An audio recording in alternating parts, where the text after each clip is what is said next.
It happened 3 years ago when I was 22 and fresh out of college. I had a job interview scheduled at an advertising agency downtown for 10 a.m., which would have been my first real job in my field.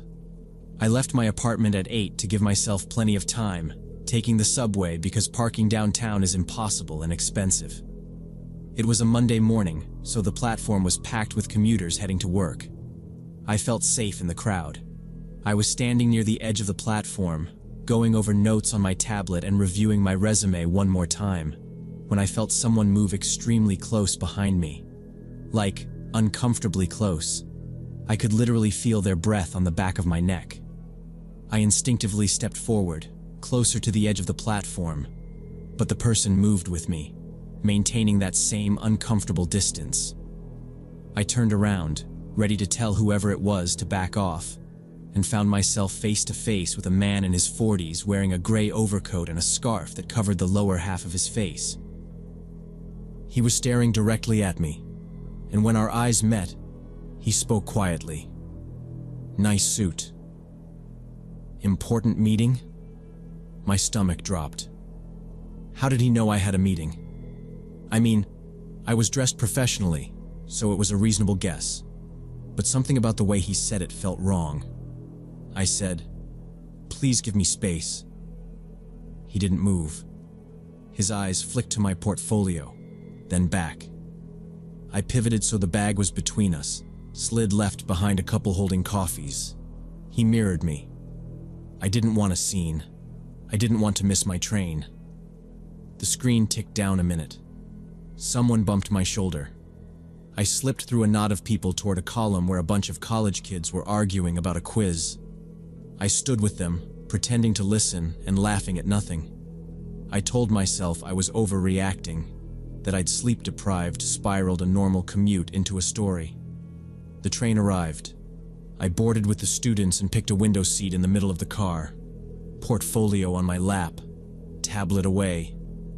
I tried to switch gears, rehearse an answer about a campaign I'd built for a class. 2 stops went by. Normal noise. Normal morning. My shoulders came down a little. Then I felt that prickly watched feeling you get when you're sure someone's eyes are on you. I looked up like I was just stretching. He was there, sitting directly across from me, a few seats down, angled so he didn't need to turn his head. There were empty seats everywhere, but he'd picked that one, straight in my line. He wasn't scrolling or reading, just staring. The scarf still covered his mouth. I tried to logic my way out of it. People space out. People look through you. But each time my attention wandered back, his eyes were already waiting. No blink, no flinch. A stop later, I tested it. I watched him in the window's reflection like I was looking outside. He didn't shift. I pulled out my phone and opened a text so I'd look busy, typed to my sister, deleted it, typed again. I didn't want to dump panic on her without a plan. I thought about moving closer to the door, but that meant getting trapped in a corner if he followed. I glanced at the intercom and felt stupid. What would I say? A man is looking at me. The car jolted into the next station. Doors chimed. People stood. I stood too, went with the flow, and at the last second slipped through the connecting door into the adjacent car. I didn't run. I didn't look back. I took a seat near the far end, closer to the opposite door, phone in my hand. Through the glass, I watched the car I'd left. For a few seconds, I saw only elbows, backpacks, an ad for a dental clinic. I told myself he'd stay put because that's what most people do. Then he stood. He walked straight to the connector, opened the door, and came through into my car. He ignored the empty seats at the entrance. He walked down the aisle, slow and deliberate, eyes locked on me, and sat 3 rows behind me. I could see him in the reflected rectangle of the window. My heart was loud enough I wondered if the woman across from me could hear it. I lowered my phone so the screen wouldn't mirror what I was doing and typed, "On train. Man following me. Gray coat, scarf. I stopped there because I didn't know the exact station names by heart, and I wasn't going to twist around for the map. I deleted it. It felt like asking for help I couldn't use. The doors closed. We moved. I angled my body like I was reading the ad above the door and kept him in the reflection. He wasn't pretending to be on his phone. He wasn't pretending to do anything. Just staring. I thought about getting off and finding a conductor, but that meant stepping onto a platform with him right there. And if he caught my wrist and steered me toward a stairwell, who would register it? Staying felt safer. People are deterrents. That's what everyone says. I slid my portfolio under the seat so my hands were free. I tucked my hair into my collar. A couple stood and I shifted 2 seats forward, adding another row between us. 30 seconds later, he shifted too. Same distance. A man in a suit squeezed past and muttered, "Sorry." "No worries," I said too brightly. I looked at the route map and counted stops, like that was my biggest concern. Across the glass, 3 rows back, he was still staring. I was starting to panic now. This wasn't coincidental. This man was deliberately following me, car to car, and I had no idea what he wanted or what he was planning. I still had 4 more stops before my destination. I couldn't lead him to the building where my interview was. What if he followed me inside? What if he waited outside? I decided I couldn't risk it. At the next stop, even though it wasn't where I needed to go, I stood up and headed for the doors. As I stepped onto the platform, I glanced back through the window and saw him stand up too. I didn't run. I walked fast, portfolio tight to my side, toward the exit stairs. My heels clicked on the concrete, quick and sharp. Behind me, footsteps matched my pace. I looked back and he was there, maybe 10 meters behind, not hurrying, just keeping the gap. I moved toward a uniform near the tunnel entrance, a subway security guard with a radio clipped to his shoulder. I probably looked wild-eyed. I said, "There's a man following me.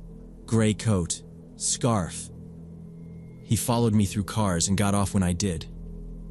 The guard didn't roll his eyes or ask if I was sure. He stepped slightly in front of me and looked past my shoulder. "Where?" he asked.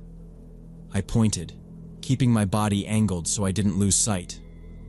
"By the 4th car," I said. "He keeps staring."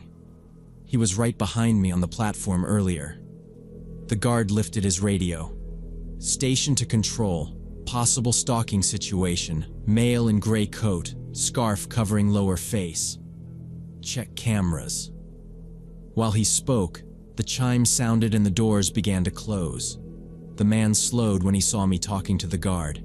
He glanced at the guard, then at me, then turned back to the train. He stepped on at the last second as the doors shut. The train pulled out with him on it. I exhaled without meaning to. The guard lowered his radio and looked at me. "You okay?" "I don't want to get back on," I said. My hands were shaking. "Understood," he said. "Do you want to file a report?" "We can take a statement and alert other stations." I gave him the full story in order. The breath on my neck, the comment, the staring, the car switch, him getting off with me. He wrote down the description and repeated it over the radio. He said the scarf might make identification hard, but they'd pull footage. He offered to walk me to the exit and help me get a taxi, or wait with me for the next train if I wanted an escort. I checked the time. 15 minutes late already. The man was still visible, standing near the train, but when he saw me with the guard and the guard looking at him, he turned and got back on the train. The doors closed, and the train left the station with him on it. The security guard asked me if I was okay, if I wanted to file a report. I told him the whole story, the man on the platform, how he'd followed me through multiple cars, how he'd stared without blinking, how he'd gotten off when I did.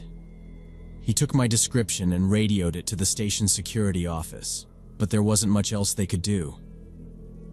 He offered to escort me to the exit and help me get a taxi or wait with me for the next train. I called the advertising agency from the platform and told the receptionist I'd had a security incident and would be late. She was calm and kind. "Take your time," she said. "Come in when you can, or we can reschedule." I decided to go anyway. I didn't want to let some creep derail this. The guard walked me upstairs and waved down a taxi.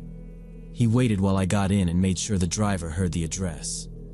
The ride cost me $40 I really couldn't spare, but watching the mirror felt better than watching a reflection of him 3 rows back.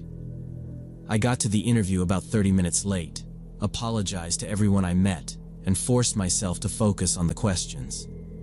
Concrete answers, class projects, 1 internship. I felt my voice steady. Somehow, it went okay. A week later, they called me back for a second interview. I didn't get that particular job. It stung, but I was mostly relieved the day hadn't turned into something worse. The scary thing is, I never filed a police report, just told the station guard. I still wonder if they ever found him, or if he did this to someone else. Now I stay hyper-aware on trains, stand near staff, never let anyone box me at the edge, switch cars if someone locks onto me, and I don't ride early mornings or late nights alone.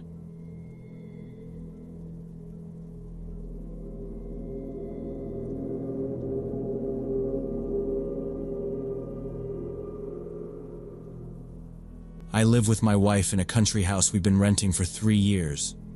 I'm 33, she's 31, and we both commute into the city for work, but we like coming back to the quiet.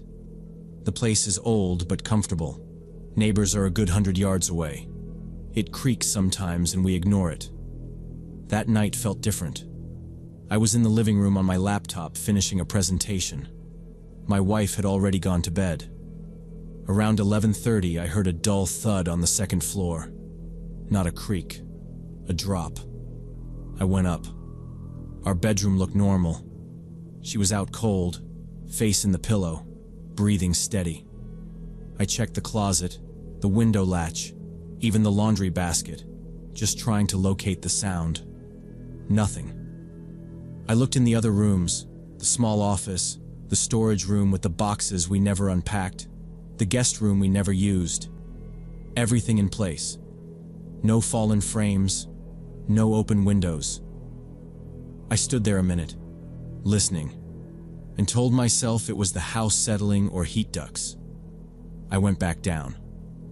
I picked up where I left off on the deck slides and tried to refocus. About 20 minutes later, I heard a tapping on one of the first floor windows that faces the garden. 2 taps, a pause, then 1 more. I thought maybe a branch, except there isn't one close enough. I walked over and pulled the curtain. Just dark glass and my own reflection. I couldn't see a thing outside. I grabbed a flashlight from the entry table, stepped onto the porch, and took a slow lap around the house. I lit up the corners, the shrubs by the downspout, under the kitchen window, the spot where the trash cans sit. No movement, no animals. The garden gate was shut like always. I listened for a minute, heard only the hum from the highway way off, and felt stupid standing there in socks with a flashlight. So I went back in and locked the doors again. Deadbolts. I checked them twice out of habit.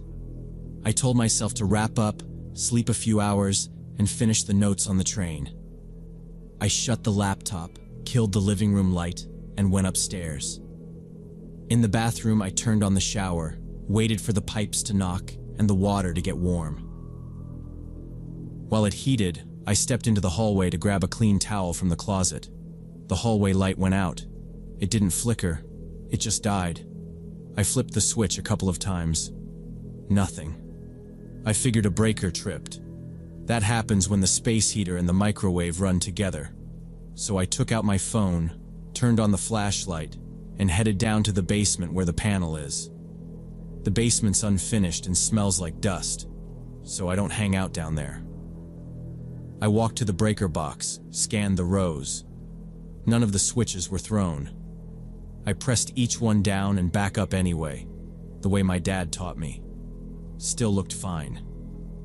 I stood there a second, annoyed more than anything, and went back up. The hallway was still dark. I tried the switch again, then the one for the staircase. The kitchen light worked. The hallway didn't. I decided to check the bulbs in the fixture. Maybe both blew. Unlikely.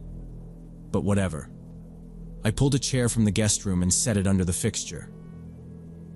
While I stood there with the chair in my hands, I heard a quiet creak of floorboards from inside the guest room we don't use. The guest room door was closed. That creak was the kind you hear when someone shifts their weight near the window. It's a specific sound in this house. I put the chair down and stayed still. It occurred to me that I had locked the outside doors, but I hadn't checked the upstairs windows in every room. I told myself wind could move the old frames a hair, wood expands, all the rational stuff. My hand was already on my phone light again, pointed at the doorknob. I walked up to the door and froze, listening. Silence. I jerked the door open and shone my phone light inside. The room was empty, just old furniture.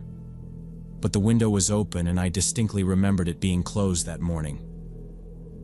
Cold wind blew in from outside. I walked over to close the window and heard footsteps behind me in the hallway. I spun around fast and there was a figure, a vague silhouette, but my phone died and the light went out. I yelled and rushed for the doorway, bumped into my wife in the darkness. She had woken from the noise. She said my name and grabbed my arm, and for a second we both stood still, listening. I told her, back up toward the stairs, and we moved slow with our hands out, trying not to trip on the chair I had left. I kept saying there was someone here, right by the guest room. She whispered she heard it too, the creak, and asked if the window had been open. I said yes. We reached the top of the stairs and I found the banister with my hip. The bathroom shower was still running. I told her I was going to hit the main lights downstairs so we could see what we were dealing with, and to stay right behind me. We went down together. We went downstairs together and hit the kitchen switch. Every light came on like nothing was wrong. The living room lit up. The hallway lit up. The bathroom upstairs kept running. She moved to the base of the stairs while I checked the back door a third time, then the garage door. Locked. I grabbed the heavy flashlight anyway, even though it was not needed now, and we started a room-by-room pass. We searched the office, the laundry nook, under the dining table, behind the couch. I opened the hall closet ready to swing, but it was only coats and the vacuum. No sounds now, except the shower we had forgotten to shut off. We went back to the stairs, and that is when she pointed at the floor. Wet, muddy footprints on the hallway boards, starting just outside the guest room and angling toward the stairs. The pattern was clear. Heel, then tread. Bigger than either of ours. We followed them down to the first step and lost them on the rug by the entry. We did not sleep the rest of the night.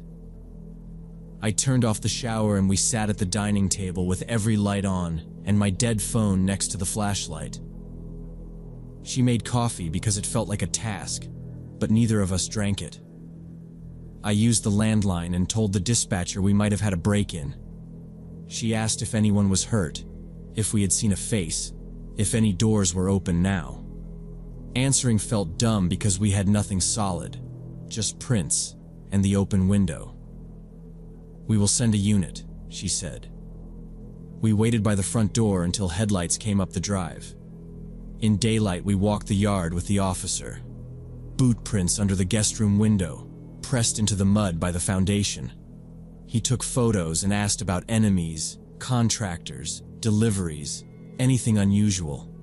We told him about the tapping, the light going out, and how the breaker looked fine. He shrugged at the wiring and said old houses do that, but he agreed someone had climbed in. They checked the crawl space and the basement and found nothing. No tool marks on the doors. No damage on the latches. He suggested cameras and said to call if we noticed anyone casing the place. We spent the next night with the alarm armed in a chair under the guest room knob. I added a cheap bell to the chair so it would rattle if anyone pushed it. We changed the alarm code and made a plan. If we ever heard anything again, we'd leave the house first and call from the car. Logical, simple. Still, the house made us jump. A pipe clicked, and we both looked at the ceiling. A truck down the road set off a vibration, and we froze like idiots. We started looking at rentals online during lunch breaks, calculating penalties and deposits, weighing commute time against sleep. The question of who was in our house that night and what they wanted has not gone away. We still hear small sounds, and sometimes the alarm chimes when a door sticks, and I feel that same jolt. We are probably moving because I will not gamble on whoever thought our place was easy. It would be simpler if they had taken something, some reason we could point at. But there is not one. It is the open window, the dead hallway light, and the prints drying on our floor. Sometimes not knowing is worse than knowing. It stays with us every night we try to sleep at home.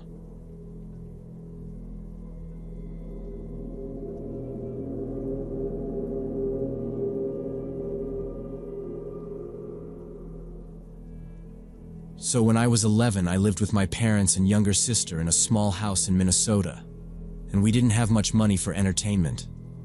I was the kid who filled old coffee cans with rocks I found behind the school.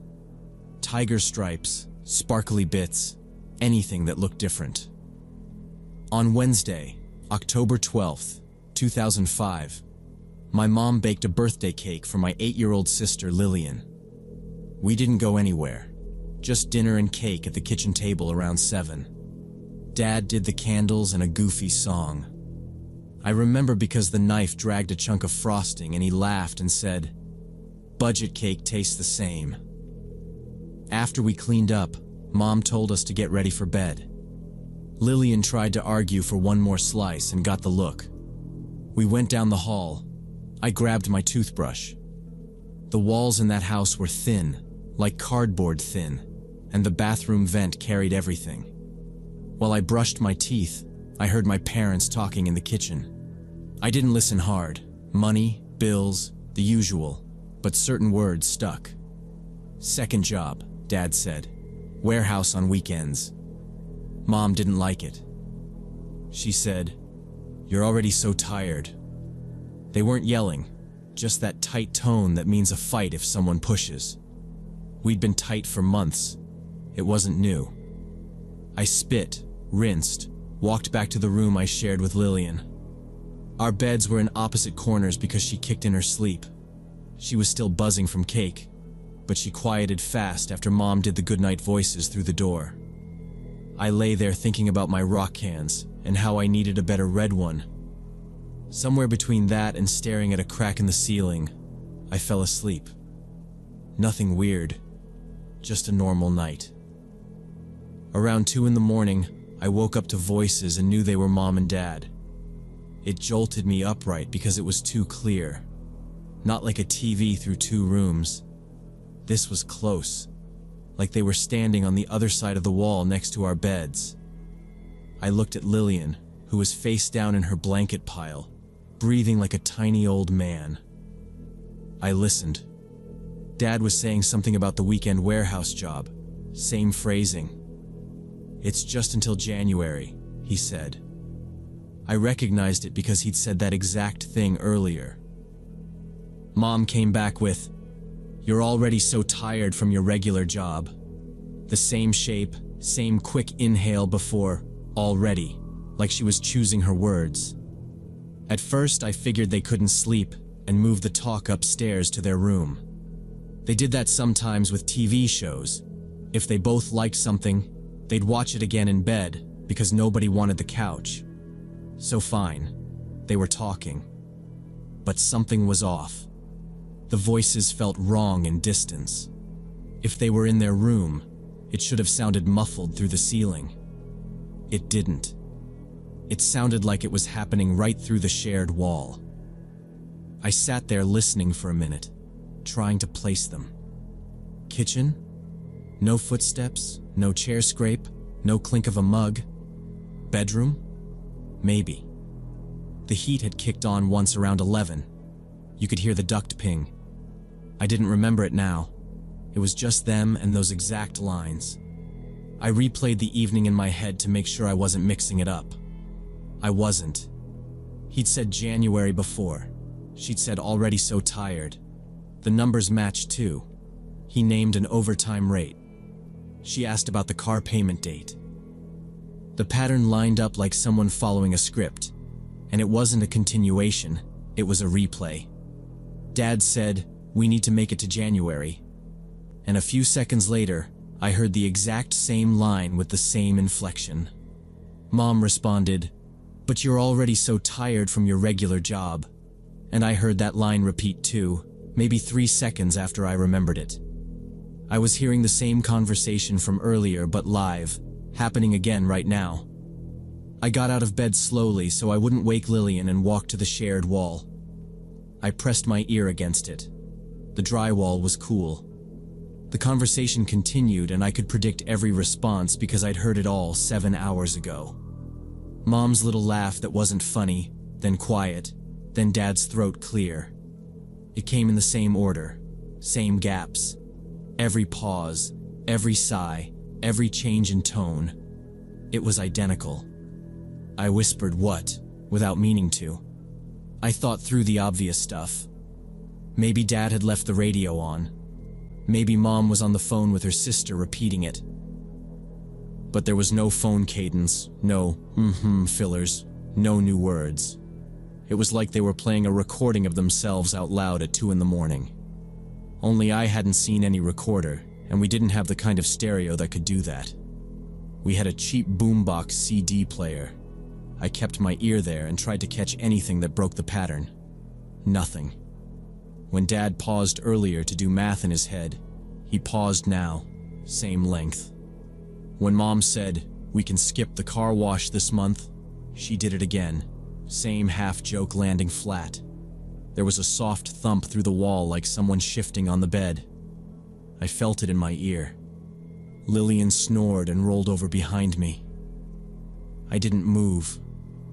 I was stuck there listening to my parents say the same sentences from hours ago, in the same order, with the same breaths. I knew what was coming because I'd stood in the bathroom with toothpaste foam in my mouth and listened to it the first time. Dad would mention the car payment. He'd say the date and how it lined up with the warehouse checks. He'd sound like he was convincing himself. My chest felt tight. I didn't think ghosts or anything like that. I thought vents and pipes and old houses and how sound does weird things. I thought about the heating ducts running along that wall and how they carried voices everywhere. Dad inhaled. That clipped prep sound he does when he's going to deliver a number. "We need to make it to January," he'd said. And I knew the next piece was the car. I pressed my ear harder, knuckles on the wall. I knew Dad was about to say something about the car payment, and then he did. Same words I'd heard through the bathroom wall earlier. I wanted to go into their room, but something stopped me. This creeping fear that what I was hearing wasn't right. It wasn't a normal late-night talk. It wasn't even an argument. It was a recording that didn't exist playing itself back in real time. And I had this dumb thought that if I opened their door, I'd find nothing. Like the voices would vanish, and I'd be standing there like an idiot. So I stayed where I was, ear against the wall, trying not to breathe too loud. I could time it. The pauses came when I knew they would. Dad's chair would have squeaked there, except there was no chair now. And Mom would have said, "We'll cut groceries." And there it was again, the same quick apology after it, like she felt bad hearing herself say it. I stood there for what felt long, and then counted my breaths to guess 10 minutes. The lines wound down exactly like before. The last bit, Dad saying he'd call the warehouse guy, and then the tiny silence after, that helpless one I'd heard while brushing my teeth. Then nothing. The house settled. Lillian mumbled and flipped her pillow. I waited another minute because I wanted to catch a stray word, any evidence this was a normal thing. Nothing came. The silence felt thick in a way I can't explain without making it sound spooky. but it wasn't that. It was like a TV turned off in the middle of a sentence. I got back in bed and stared at the ceiling, wide awake. My hands were cold and I tucked them under the blanket and just lay there watching the faint line of the doorway. I tried to reason it out. The heater vents, old wires, some weird neighbor thing bleeding through. But it was my parents' words from my kitchen. Word for word. I didn't sleep at all. My brain kept replaying the parts I could predict, which was all of it. In the morning, everything was normal. The kitchen smelled like toast and coffee. Lillian was cranky because Mom wouldn't let her have cake for breakfast. Dad looked worn out, but that was typical. No red eyes, no weird tension. I watched them closely to see if they had that after-argument distance. They didn't. Mom asked me to pass the jam. Dad asked if I'd filled out a permission slip left in my backpack. They looked exactly like parents who'd slept. I tested it without being weird. I asked, "Did you guys have trouble sleeping?" Mom poured coffee and blinked at me. "No, I slept hard," she said, and she laughed a little about being groggy. Dad nodded and said, "Out like a light." I was dead after work, I tried. "I thought I heard you talking," because maybe they'd admit to it if it was nothing. Mom shook her head. "Dream?" she said, not rude, just casual. That was it. The window closed. I dropped it because pushing would get me nowhere. I didn't push it, knew they'd say I dreamed it or heard something else. But over the next few months it happened again, maybe 5 or 6 more times. Always at night when I woke up for no clear reason. Always conversations I'd heard before, usually important or tense ones from earlier that week. Once I heard an argument from 2 weeks before, the one where Mom said we couldn't help my uncle again, running line by line, including the part where a fork hit the plate too hard.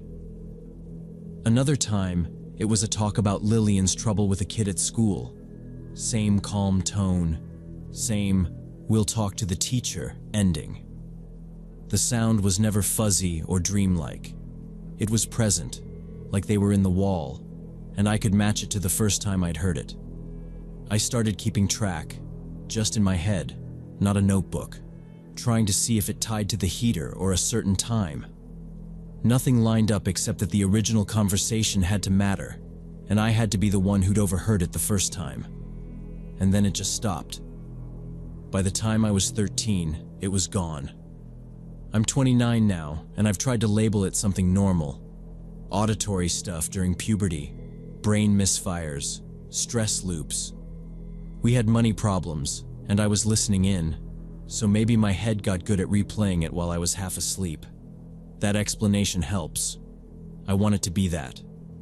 But I remember being fully awake, hearing the refrigerator hum downstairs, Lillian's bed creak, the dog tap the hallway, all of it anchored in the real house while the past talked through the wall. I've never told my parents or friends. I don't want to be the person with the weird story that sounds supernatural when it wasn't. I just want to know if anyone else has had their house hand them old words in the middle of the night when everyone swears they were asleep.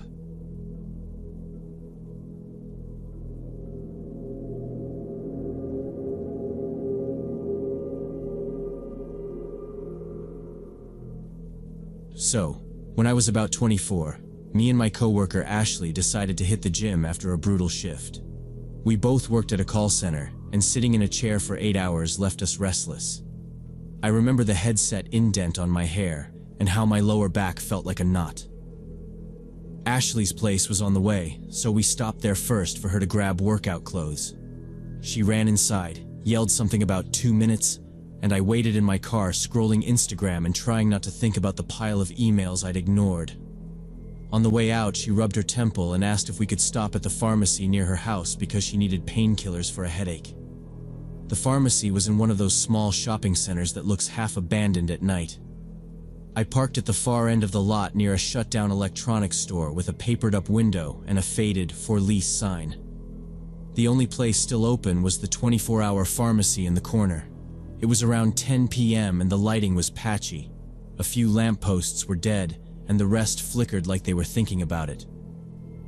Next to my car was a white van with tinted windows and a cleaning company logo on the side. There were mops and buckets on the ground like someone had been unloading equipment and then got distracted. Ashley unbuckled, said, "You want anything?" And I said I was good, then watched her jog toward the bright sliding doors. I stayed in the car with the doors locked because that's just how I am in parking lots at night. I cracked my window a finger's width for air and kept my phone in my lap, screen on. Maybe 3 minutes went by. I was halfway through a friend's vacation story when I saw the back door of the van open in my side mirror.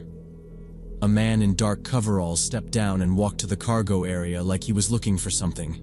He moved like a guy who knew exactly where everything was supposed to be, which is why it stood out when he stopped and looked directly at my car, even though I wasn't doing anything. I went still. He stood there for what felt like a long time, maybe 20 seconds, just staring.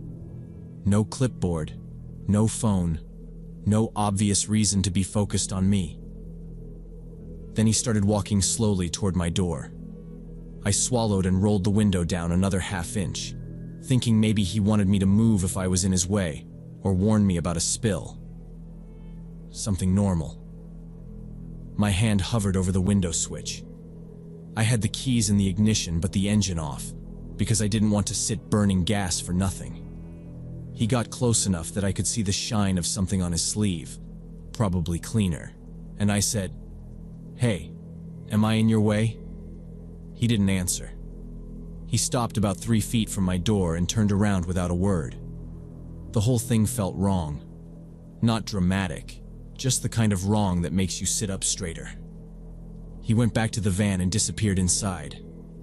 I watched him in the mirror, trying to act like I wasn't watching him. He was moving boxes around, head down, quick motions like he'd lost something. A minute later, he came back out holding something metal that looked like a crowbar or a long wrench. Hard to tell in the weird light. And he started walking toward my car again, faster this time, like he'd decided something. My stomach dropped. I locked the doors again out of habit and double-checked the button even though I'd never unlocked them. I debated starting the engine and swinging out, but Ashley was still inside, and I didn't want to leave her stranded if this was nothing. I told myself to honk if he got weird, and I moved my thumb over the horn. He was talking now. Not clear words, more like he was projecting at me without actually saying anything useful. Whatever he was saying, the tone was bad. Angry, like I'd done something to him, and he was halfway through an argument I wasn't in. He reached my door and tried the handle immediately. No knock, no, "Hey," just grabbed it. The door didn't open because it was locked. He tried again, harder.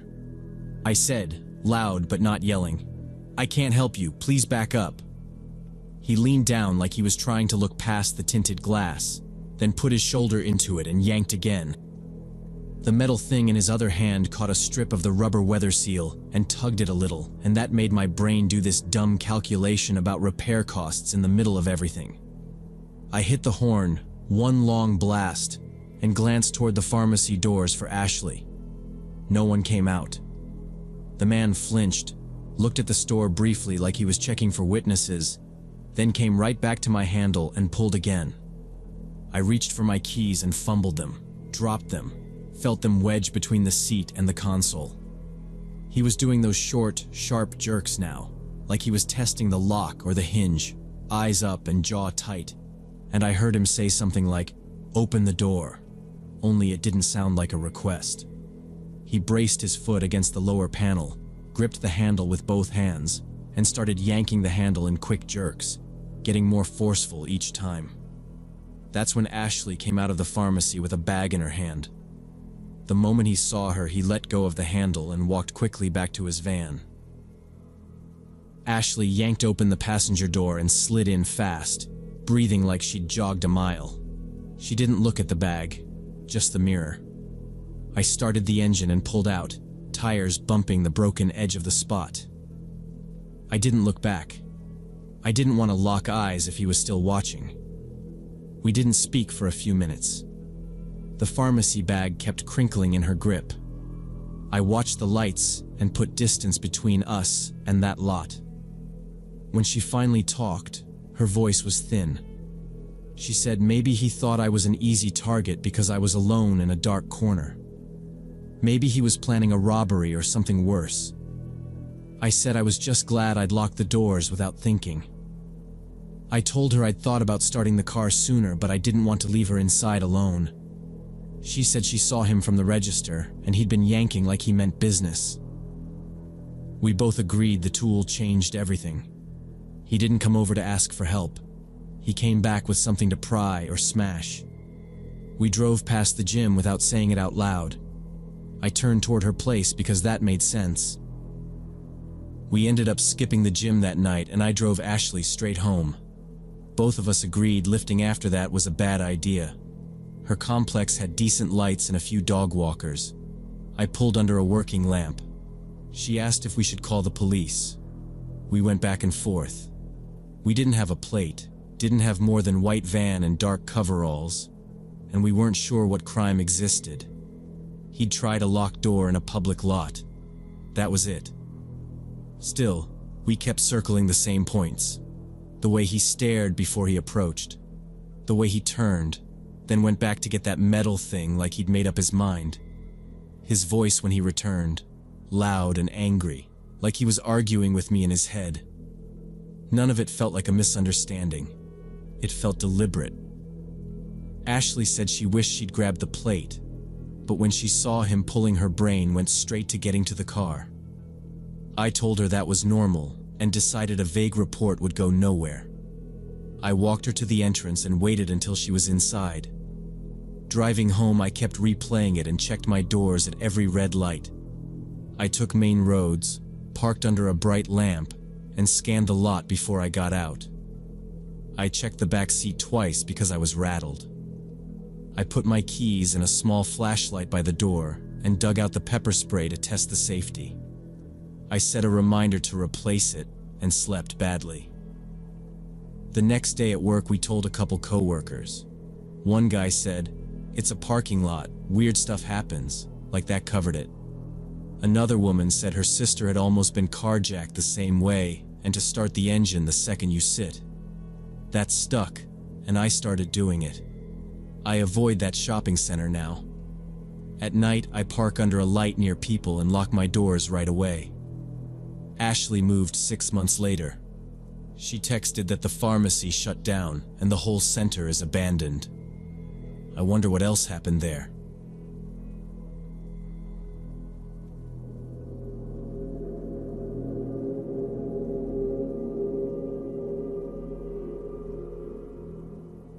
About 15 years ago, when cell phones were rare and GPS didn't exist, I was 40 years old working as an accountant.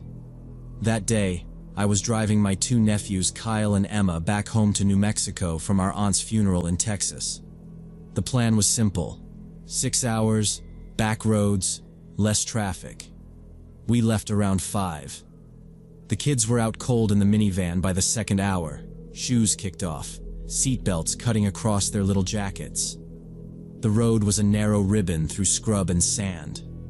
Every few miles, there'd be a sun-faded sign pointing toward a town I'd never heard of. The van was new. Dodge Caravan, 6 months, so I wasn't thinking about breakdowns. Around 7, with the sun sliding low, I saw it. An old gas station, rusty pumps, busted windows. The kind of place you only remember because it looks like a picture you saw once. I pulled in because the kids would need a bathroom soon, and I figured, worst case, there'd be a working sink. When I killed the engine and stepped out, it hit me that it was dead. Padlock on the door, bathrooms boarded, no trash cans, no vending machines, nothing useful. The only sound was the cooling tick of the engine and a flag rope clacking somewhere out of sight. I woke the kids, quiet, quick, and we walked the perimeter until we found a corner that wasn't awful. They were embarrassed, of course, but they went, and we got back in. I turned the key. Click. I tried again. Click, click. For a second, I thought I'd messed up and left the lights on. They were off. I watched the battery icon that wasn't even lit, which made no sense. I tried again, giving it a little gas because that's what my dad always did. Nothing but that dry starter click, like a pen with no ink. The kids were watching my face in the rear view, so I made my voice steady and said, "It's fine. Probably a loose thing. We'll try again in a minute." It was hot in the van. I cracked both front windows so I could hear the road. No cars passed. The light got flatter, and the edges of everything looked further away. I did the checklist in my head because that's how I am. Headlights off. No dome lights. No alarm stuck.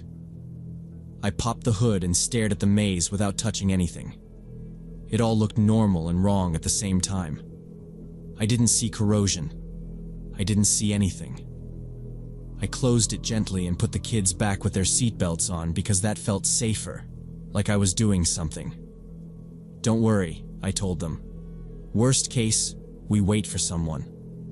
The words came out too fast.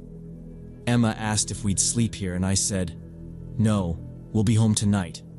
Like I could make that true by saying it.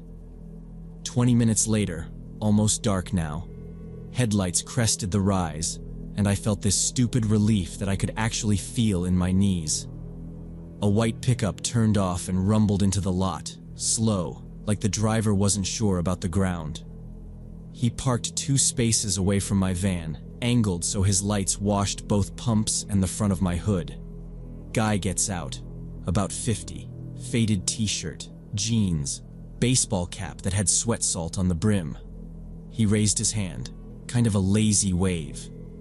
"Evening," he said, friendly and not too friendly. "Saw you sitting. Thought I'd check I kept my door half closed with my hand on it." "Thank you. It won't start. Just clicks battery or a bad ground," he said, like he'd seen it 100 times. "Pop the hood?" I hesitated one beat, and then pulled the lever because what else was I doing? Waiting for a miracle. He lifted the hood and set it against the crooked prop. I stayed in the driver's seat with my feet planted, watching him through the gap like you watch a pot that might boil over. He leaned in. I could see his forearms, tan with old nicks. He touched the battery, wiggled something. Metal tapped metal. He didn't talk for a moment.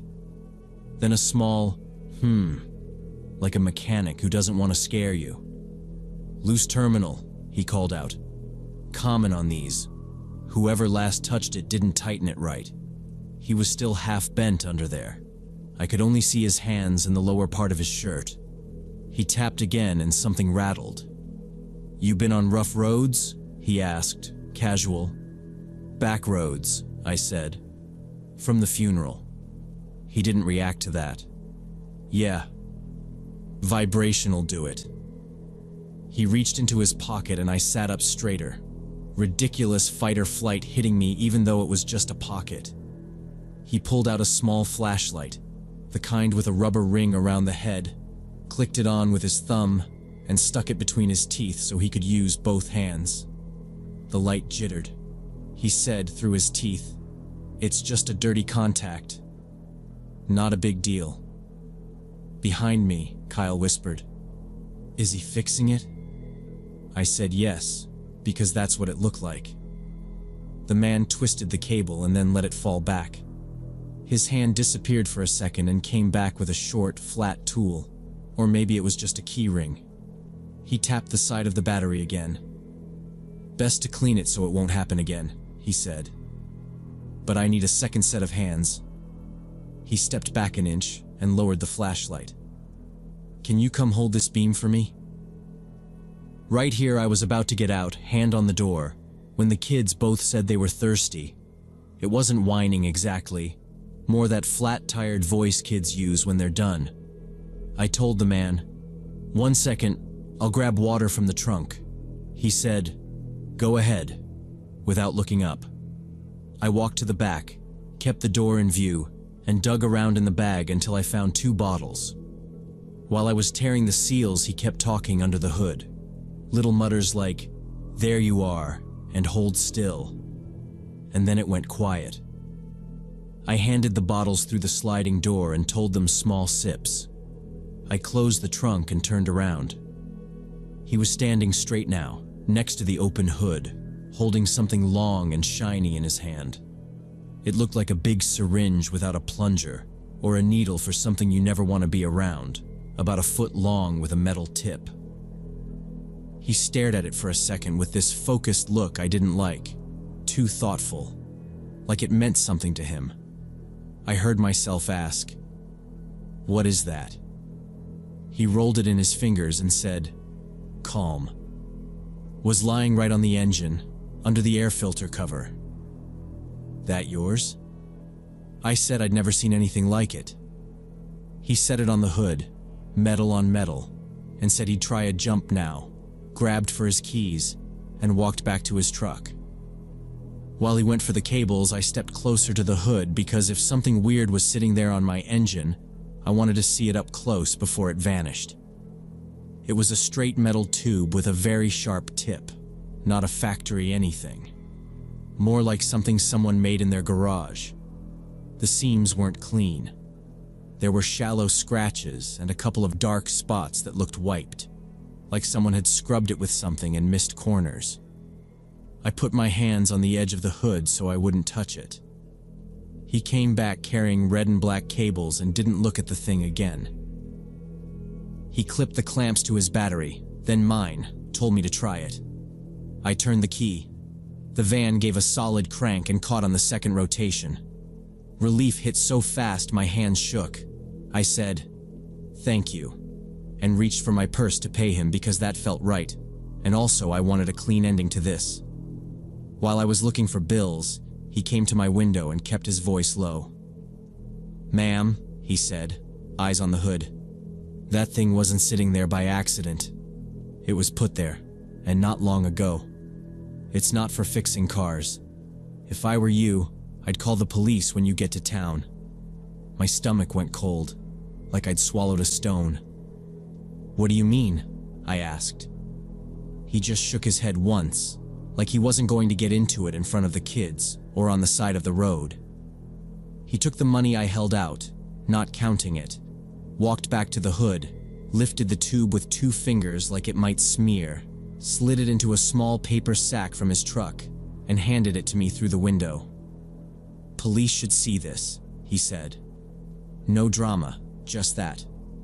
We said thank you and goodbye. He turned his truck toward the way he'd come. I went the other direction. The kids were out in minutes. I kept my hands locked at 10 and 2 and kept the speed up until the first lights of town showed. At home, I called the sheriff's office right away and told the whole thing start to finish. The duty officer sounded like it was the middle of the night at a desk he didn't like. He said, if I wanted, I could bring it in and they'd take a look. But from my description, he couldn't say anything. Next morning, I took the bag to the station, filled out a form, and they logged it. Nobody called. Weeks went by. I never learned what it was. Maybe somebody's useless invention. Maybe something worse.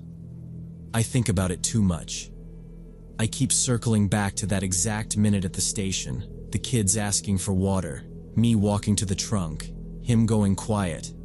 And I can't shake the thought that if they hadn't spoken up when they did, and I'd climbed out right away and leaned under that hood like he asked, before that man arrived, I don't know how it would have ended.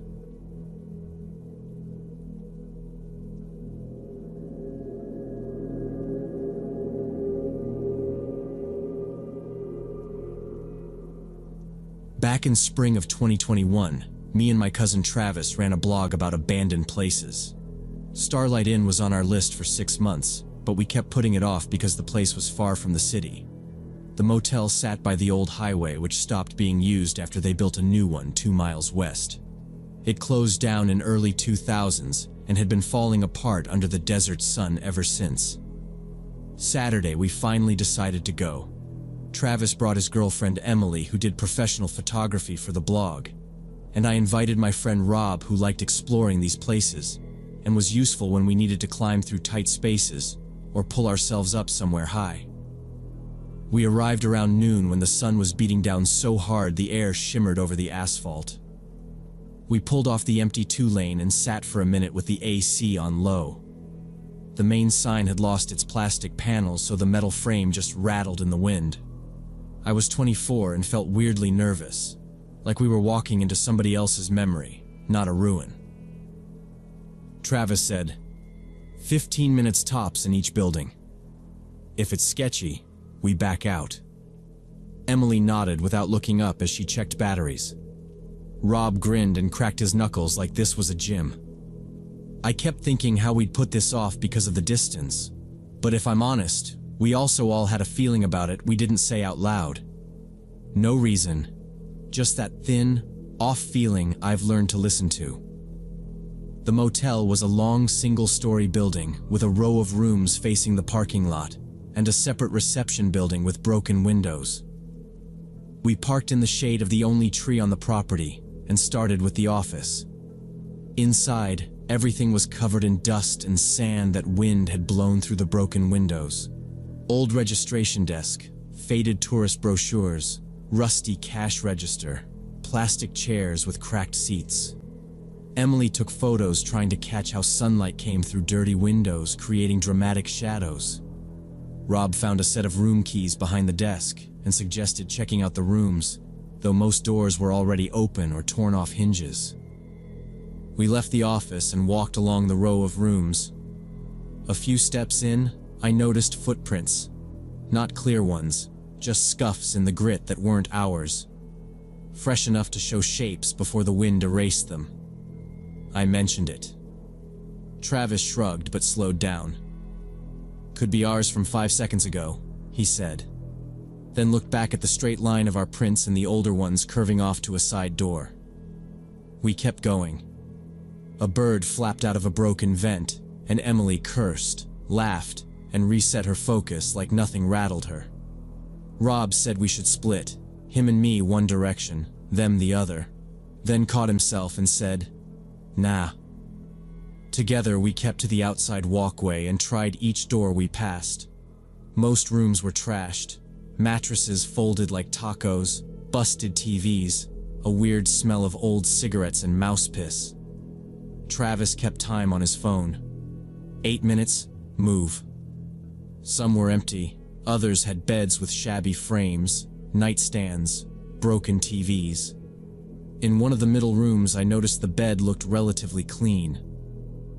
There was a sleeping bag on it, plastic water bottles nearby, some canned food, and a camping stove. The floor was swept too, and a damp t-shirt hung on the wall like someone had recently washed clothes. I called the others, and we carefully entered the room. Travis checked the sleeping bag. It was warm, clearly used last night or this morning. In the corner stood 2 large duffel bags, but we didn't go through them realizing some homeless person or drifter was living here. Emily suggested leaving, said she didn't want to run into whoever owned this stuff. We agreed with her. Rob lingered for a couple seconds looking around the room, then followed us out. Nobody said anything on the walkway. We kept a steady pace, not fast, not slow, like we were just bored of peeling wallpaper and dead TVs. Emily slipped the camera strap across her chest and zipped the bag so it didn't swing.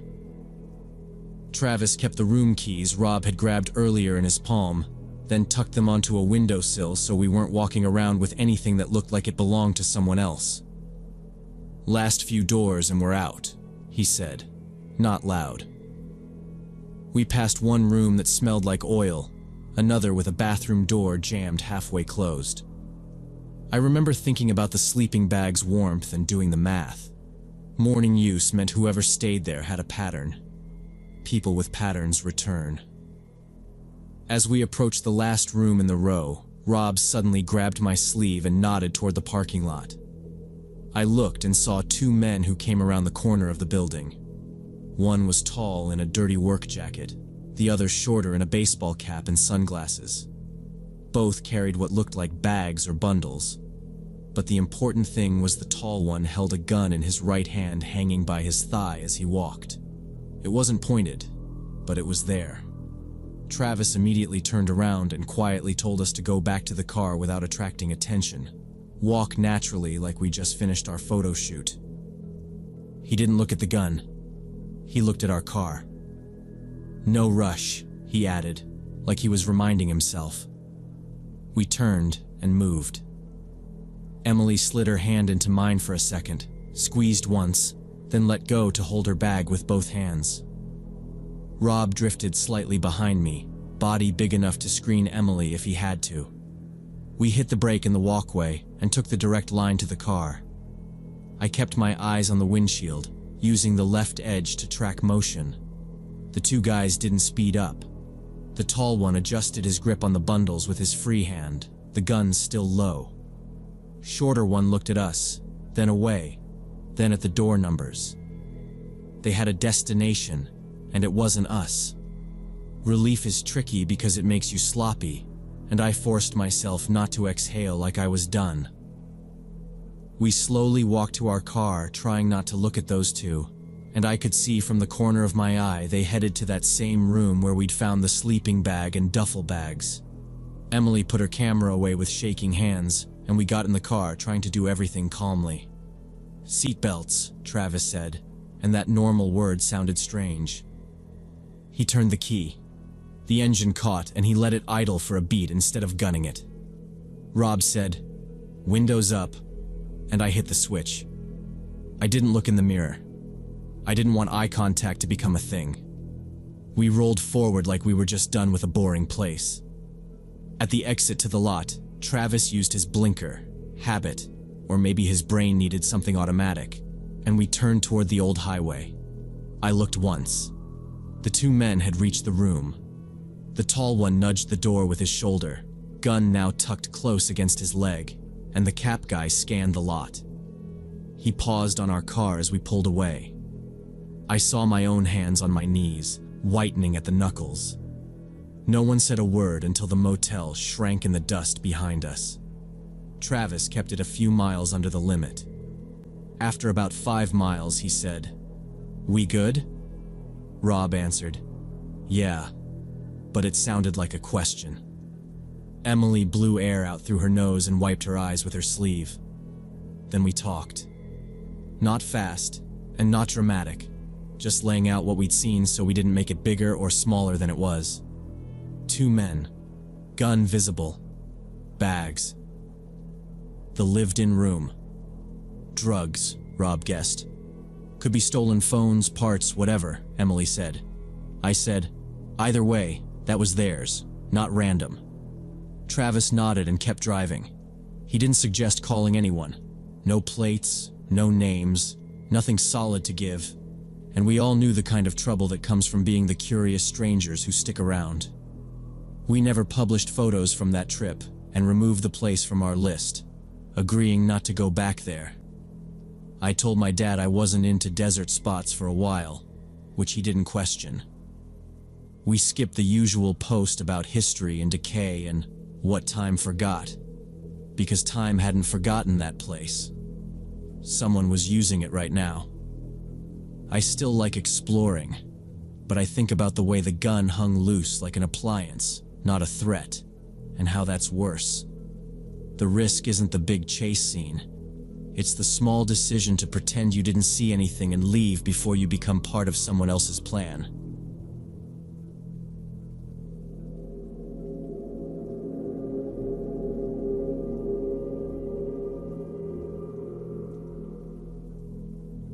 I found her for the 3rd time in an hour. The same tall blonde in a leather jacket, sitting in a dark dressing room, even though the show had ended 45 minutes earlier. Now I'll explain why that was so strange. I work as a tech at a mid-size venue downtown, and my shift doesn't end until the building is empty. That night an indie band played. Packed crowd, good energy, but by midnight everyone was gone except crew and 2 guards downstairs. My job, walk every backstage room before we lock up. The first time I saw her was around 11 in the hallway behind the stage. She said she was waiting for a friend in the band. Fine. Happens. 20 minutes later, same girl at the service exit. When I asked if she'd found her friend, she turned away without a word. Rude, sure, but not unheard of. Then I opened a dressing room and she was there on the couch in total darkness. I hit the switch. "We're closing. You need to head out." She didn't move. She stared at a phone, but the screen was black. No lock screen, no glow. Just the dead reflection of the ceiling light. I repeated myself louder. "We're closing now." She lifted her head, locked eyes with me, and smiled. Big, slow, like she was testing how far her mouth could stretch. It wasn't cute. It was wrong. I stepped back into the hall and called for my coworker, Marcus, who was checking cables 2 doors down. We came back in under a minute. The room was empty. No bathroom, no second door, just the couch and a mirror and a rack of jackets from the opener. Marcus smirked. "Drunk fan." She bounced. "Relax." He went back to strike. I tried to shrug it off, but that smile sat heavy in my chest. I did a proper sweep. Women's restroom, green room pantry, 2 stairwells, props closet. Nothing. Each space empty enough that my footsteps sounded too loud. I told myself she'd slipped out while I was grabbing Marcus, but that didn't line up with how quickly we returned. Still, I kept moving, checking off rooms like I always do because procedure is what keeps things from getting stupid. Downstairs, I found Dave at the front desk. "There's a girl still inside," I said. "Tall, blonde, leather jacket, won't answer questions. I think she's hiding." Dave rolled in his chair to the monitors and started scrubbing through the cameras. We watched her come in with the crowd at 8-something. We watched the lobby empty. We watched staff leaving one by one. No shot of her going out. No side door exit. No alley. Nothing. "Okay," Dave said, standing. "Let's go." He's the type who doesn't make drama when a simple walkthrough solves it. We split up to save time. He headed for the auditorium rows. I took the offices and the equipment floor on 2. I've done that route 100 times. The quiet can mess with you if you let it, but I don't. Count doors, check locks, move on. When I opened the equipment room, I heard motion in the far corner. Not a rat, not a drip. Weight shifting. Something bumped wood against metal, like someone nudging a stack of crates. I hit the main light. She was behind the stand rack, half hidden by mic stands and flight cases. Standing still, chin up, eyes on me like she'd been waiting for that light. "Why are you hiding?" I asked. "What do you need?" My voice tried to be calm and landed shaky. No answer. She stepped out into the open. 1 step, another. No hurry. Nothing aggressive on paper, but it didn't read normal. People who need help say so. People who want to leave ask where the door is. This was neither. She watched my hands more than my face. I noticed that and tucked my keys into my pocket because suddenly it felt like a bad idea to have them out. "Security's on the way up," I told her. "Not a threat, just information. You can walk with me, or we'll walk you out together." She drifted her gaze past me to the door, and then right back, like she was measuring distance and timing. The jacket was the same one from the hallway. Clean, expensive, not typical hammered fan gear. Her hair looked salon done even after a show night crush. I know how people look after concerts. She didn't match the pattern. I shifted so the door was to my side instead of at my back. "Look, I don't care why you stayed. We just need to close. Let's go." Another step. She was inside the boundary where people either stop to talk or push through you. I didn't smell alcohol. Didn't see glassy eyes. Just that too wide smile from before, tucked away now, like it could be pulled back out if needed. She kept staring at my chest, like she was reading a tag. "We don't wear name tags." My radio cracked on my hip. Dave's voice, muffled, but I didn't reach for it. Her attention ticked to the sound, then to my hand. then back to my face. I decided I wasn't giving her an excuse to lunge for anything. "Do you have a friend here?"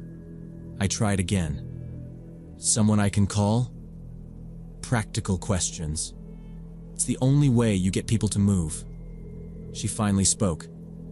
"You work here." Flat, like stating the weather. No question mark, no interest. "Yeah," I said. "That's how I can help you leave." She took another step. We were a couple of arm lengths apart. No yelling, no sudden moves. Just a sense that the room had shrunk around us. Behind her, a half-open road case sat with gaffer and cutters inside. I pictured the blades and then got mad at myself for even thinking about what was inside a case that should have been shut. "Stop there," I said. Calm, clear. "We're done in here. We're going downstairs." Her eyes flicked to my left, to a gap between racks. Her heel angled like she might bolt that way. I realized two things at once. The gap led deeper into the maze of cases, and I was the only person between her and a whole lot of places to hide. I understood that I did not want to be in this room with her by myself. I stepped out fast and slammed the storage door, kept my hand clamped on the handle from the hall side. No inside lock on that one. I radioed Dave and gave the exact spot. Second floor, equipment storage, east wing. He said he was coming with a partner. I leaned my weight into the door and held it. Inside, she moved. Not pacing. Small shifts, a scrape, careful weight. She didn't try the handle. That bothered me more than if she had. I told her security was coming. Nothing back. About 2 minutes later, Dave and the other guard came up the stairs at a jog. I let go. They swung the door open and hit the lights. No one. The room had one exit, the one we held. No windows.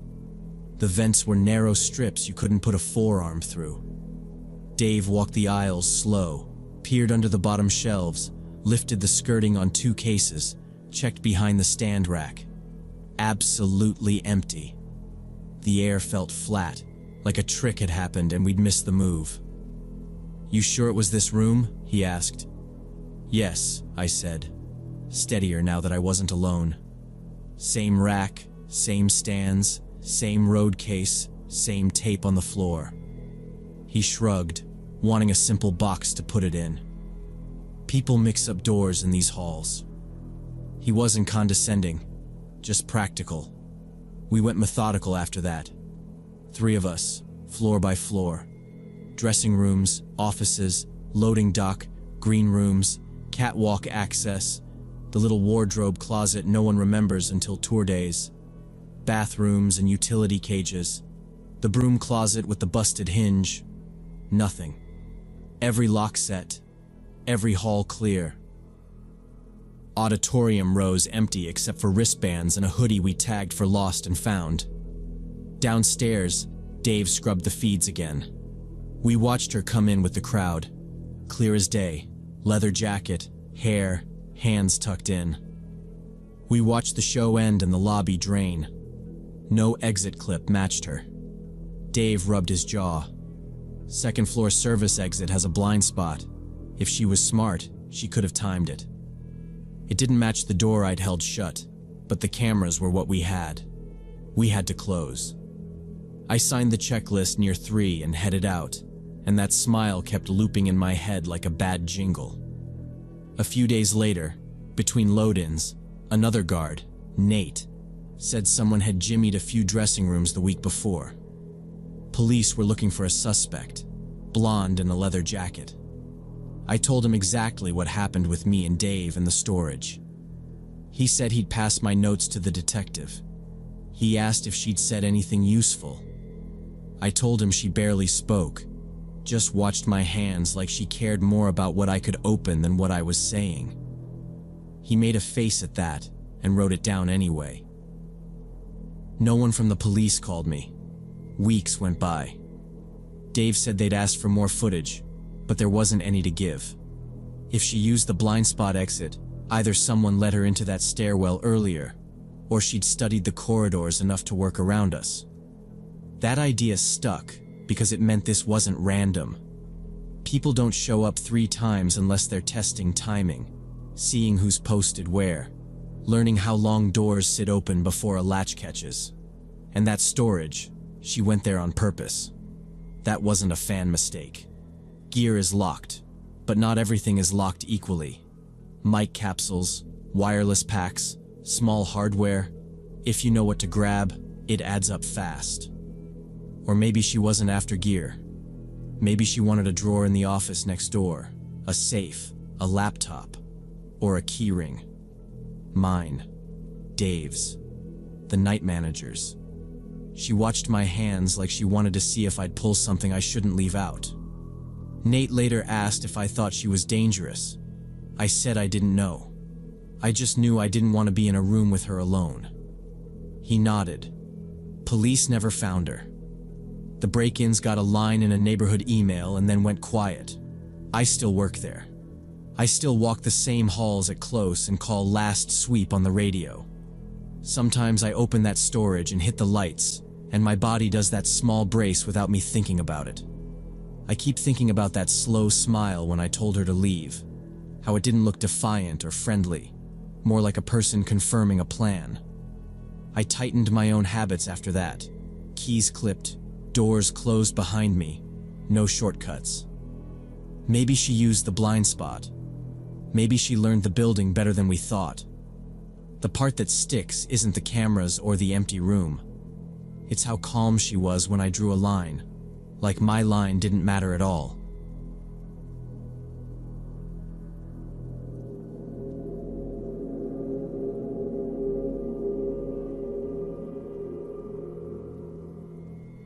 When the gray sedan rolled into the car wash for the 3rd time that night and the guy just stood there staring at my office, I knew something was seriously wrong. It was 2 a.m. on a Tuesday. I was alone at this 24-hour self-service car wash in the Portland suburbs, doing inventory and checking equipment. The first time the sedan showed up was around midnight. Driver got out, walked around his car for maybe 10 minutes, didn't use any of the wash bays, just left. Second time was an hour later, same deal. Except he came up to the office window and stared inside while I pretended to be busy with the computer. Now he was back. When I checked the monitors, I saw him get out with a dark hoodie up. He wasn't moving toward the payment machine. He stood in the bay facing the office, and even without seeing his face, I felt him watching me. I'm 28 and the assistant manager here, which mostly means I fix coin jams, clear hoses, and keep the place from falling apart when the night guy calls out. Tuesdays are slow. I like slow. But this wasn't normal slow. This was quiet in a way that makes you start listing exits. My boss's line, "Don't be a hero," kept repeating in my head. We'd had a couple coin boxes pried open last fall, and one guy tried to yank a vacuum canister out with a tow strap. Nothing like this. I kept the door locked and pretended to type. He didn't move. He just stood there. Finally, I decided to go out and ask what he needed. Maybe tell him we were closing for maintenance. I figured keep it routine, keep it boring. I clipped my radio to my belt, pocketed my phone, grabbed the small mag light. When I opened the office door, he turned around fast and started walking toward the exit without looking back. His car stayed in the bay, engine running, headlights on. "Hey, wash is closing. You gotta move your vehicle," I called. He didn't answer. He cut across the shadow by the vending machine and disappeared around the corner of the building next door. I stood there a few seconds, felt stupid standing alone on wet concrete, then went back inside and locked the door. 10 minutes went by. The sedan still idled with the lights throwing that flat white across the bay. 15 minutes. I pulled up each camera feed, one by one. Nothing but his car and the empty bays. I started a tow request on the dispatch page, mostly to feel like I was doing something, and hovered over the phone because this is the point you involve someone else. Then I saw movement on camera 6, the fence line behind bay 3 that borders an abandoned lot. I zoomed the feed. Someone was walking along the fence, feeling at the mesh, checking for slack.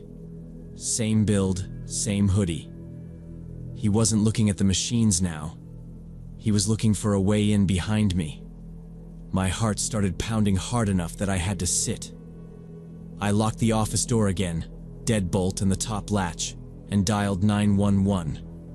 I kept it simple. Alone on site, male in a hoodie, car running, now trying to climb our fence. The operator confirmed the address and asked if he had a weapon. "I don't know," I said. She told me to stay on the line, keep eyes on the cameras, and not to go outside. "I'm inside and locked," I said. We both listened to me breathe while I watched him test the chain link by the dumpster. He found a spot where the fence bowed. He jammed a foot in and climbed fast. By the time I said, "He's over," his shoes were already hitting our gravel. The operator said a unit was on the way. And then, while I was still on the call, a loud crack hit the glass like metal on a windshield. The big office window facing the bays went white with fractures. He'd thrown something at it. Looked like a lug wrench on the ground, hard to tell. The pane didn't blow out, just crazed into a spider web. I flinched back and pulled the phone cord with me. I ducked behind the shelving with the chemical jugs and kept my eyes on the monitors. On camera 1, he was already at the door, a crowbar in his hand. He swung 3 times, fast and mechanical. The metal frame bent, but the lock held. Each hit thudded through the door, through the floor, into my knees. The dispatcher told me, "Stay low, stay away from openings." I said, "He's on the door. He's trying to breach." She said the officer was close. I believed her because I had to. He stopped hitting the door and moved to the window. He slid the hooked end of the bar into the cracked glass and raked. Chunks rattled down onto the sidewalk. He wasn't rushing now. He was methodical, clearing a hole he could reach through. On the edge of the camera frame, I watched his sleeve and glove sweep glass out of the track like he'd done it before. Our glass is security laminated, but once it's crazed, you can push through if you're patient. He was patient. I didn't want to be a hero. I wanted time. I reached up without standing and grabbed the big ABC fire extinguisher off its bracket. I pulled the pin. The operator heard the clink and said, "Do not engage. Back away and secure yourself. Copy," I said, even though I'm not a cop. I slid along the floor on my hip, keeping the shelving between me and the window, extinguisher in both hands like a shield. He knocked more glass free. I heard one last pop as a strip gave way. I kept moving. I backed into the far corner where the maintenance room door is and felt for the knob behind me without looking away from the monitors. My back hit the cinder block. The maintenance room had thick walls and a solid lock, but no exit to the outside. I locked myself in the maintenance room just as I heard him climb through the window and land inside the office. The door's heavy, the kind you kick once and feel it in your ankle, so I trusted it more than the window. He walked around out there, knocking over chairs, muttering low like he was arguing with someone I couldn't hear. I stood with my back against the wall, extinguisher up, thumb on the lever. He tried the handle and it clicked against the latch. He pushed harder. Nothing. Then he said, way calmer than his footsteps sounded, "Hey man, I just wanted to talk. Why are you hiding? I saw you looking at me. You know who I am, right?"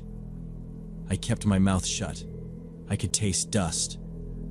My phone was still on with 911, the dispatcher asking if he was still there.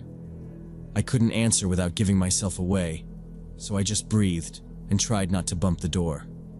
He knocked again, slower this time, like a test.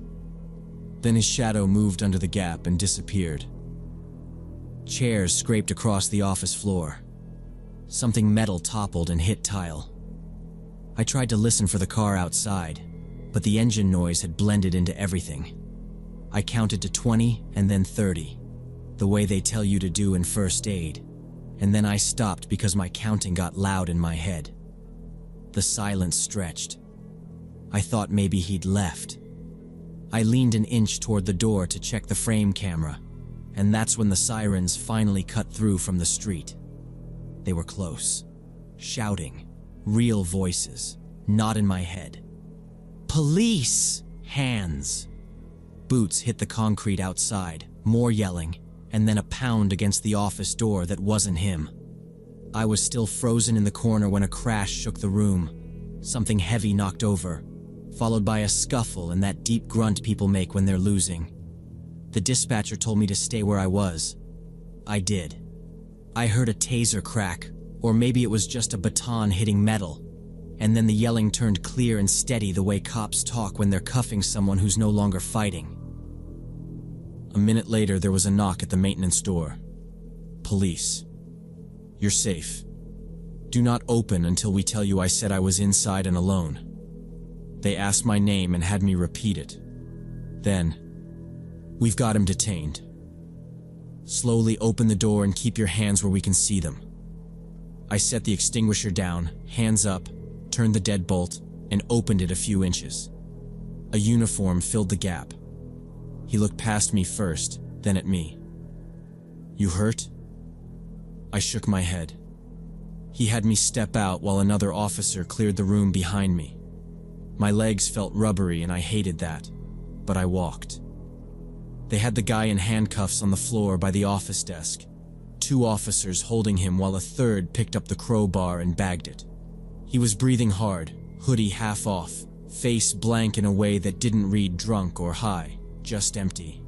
His sedan still idled in the bay with the door open, headlights burning. An officer told me they'd secure the car and run it. I kept staring at the broken window and then the hole he'd cleared. I remember thinking how slow and careful he'd been with the glass, like he had all night. They loaded him into the patrol car. Another cop, older, walked me through what they needed. License, brief statement on scene, then I could finish the longer one later. He told me the guy had a folder in the car. Photos. Employees. Me walking across the lot a few different nights, a couple taken from the sidewalk, one through the office window where I'm leaning over the register.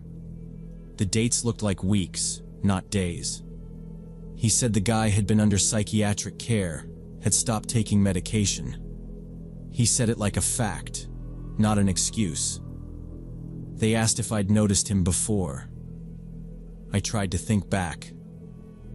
Maybe he'd come through a few times and I didn't clock him because people blend together when you're closing.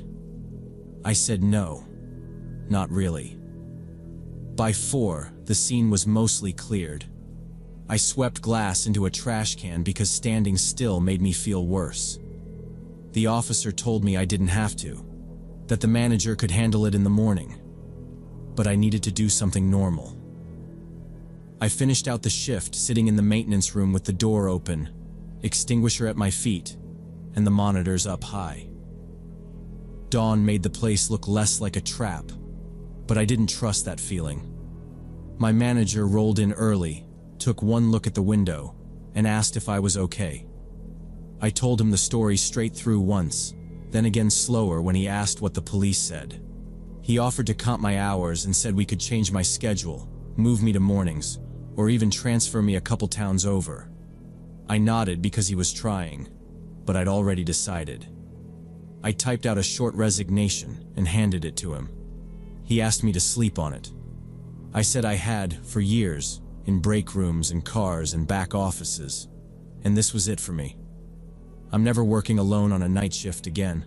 I don't care how much they pay.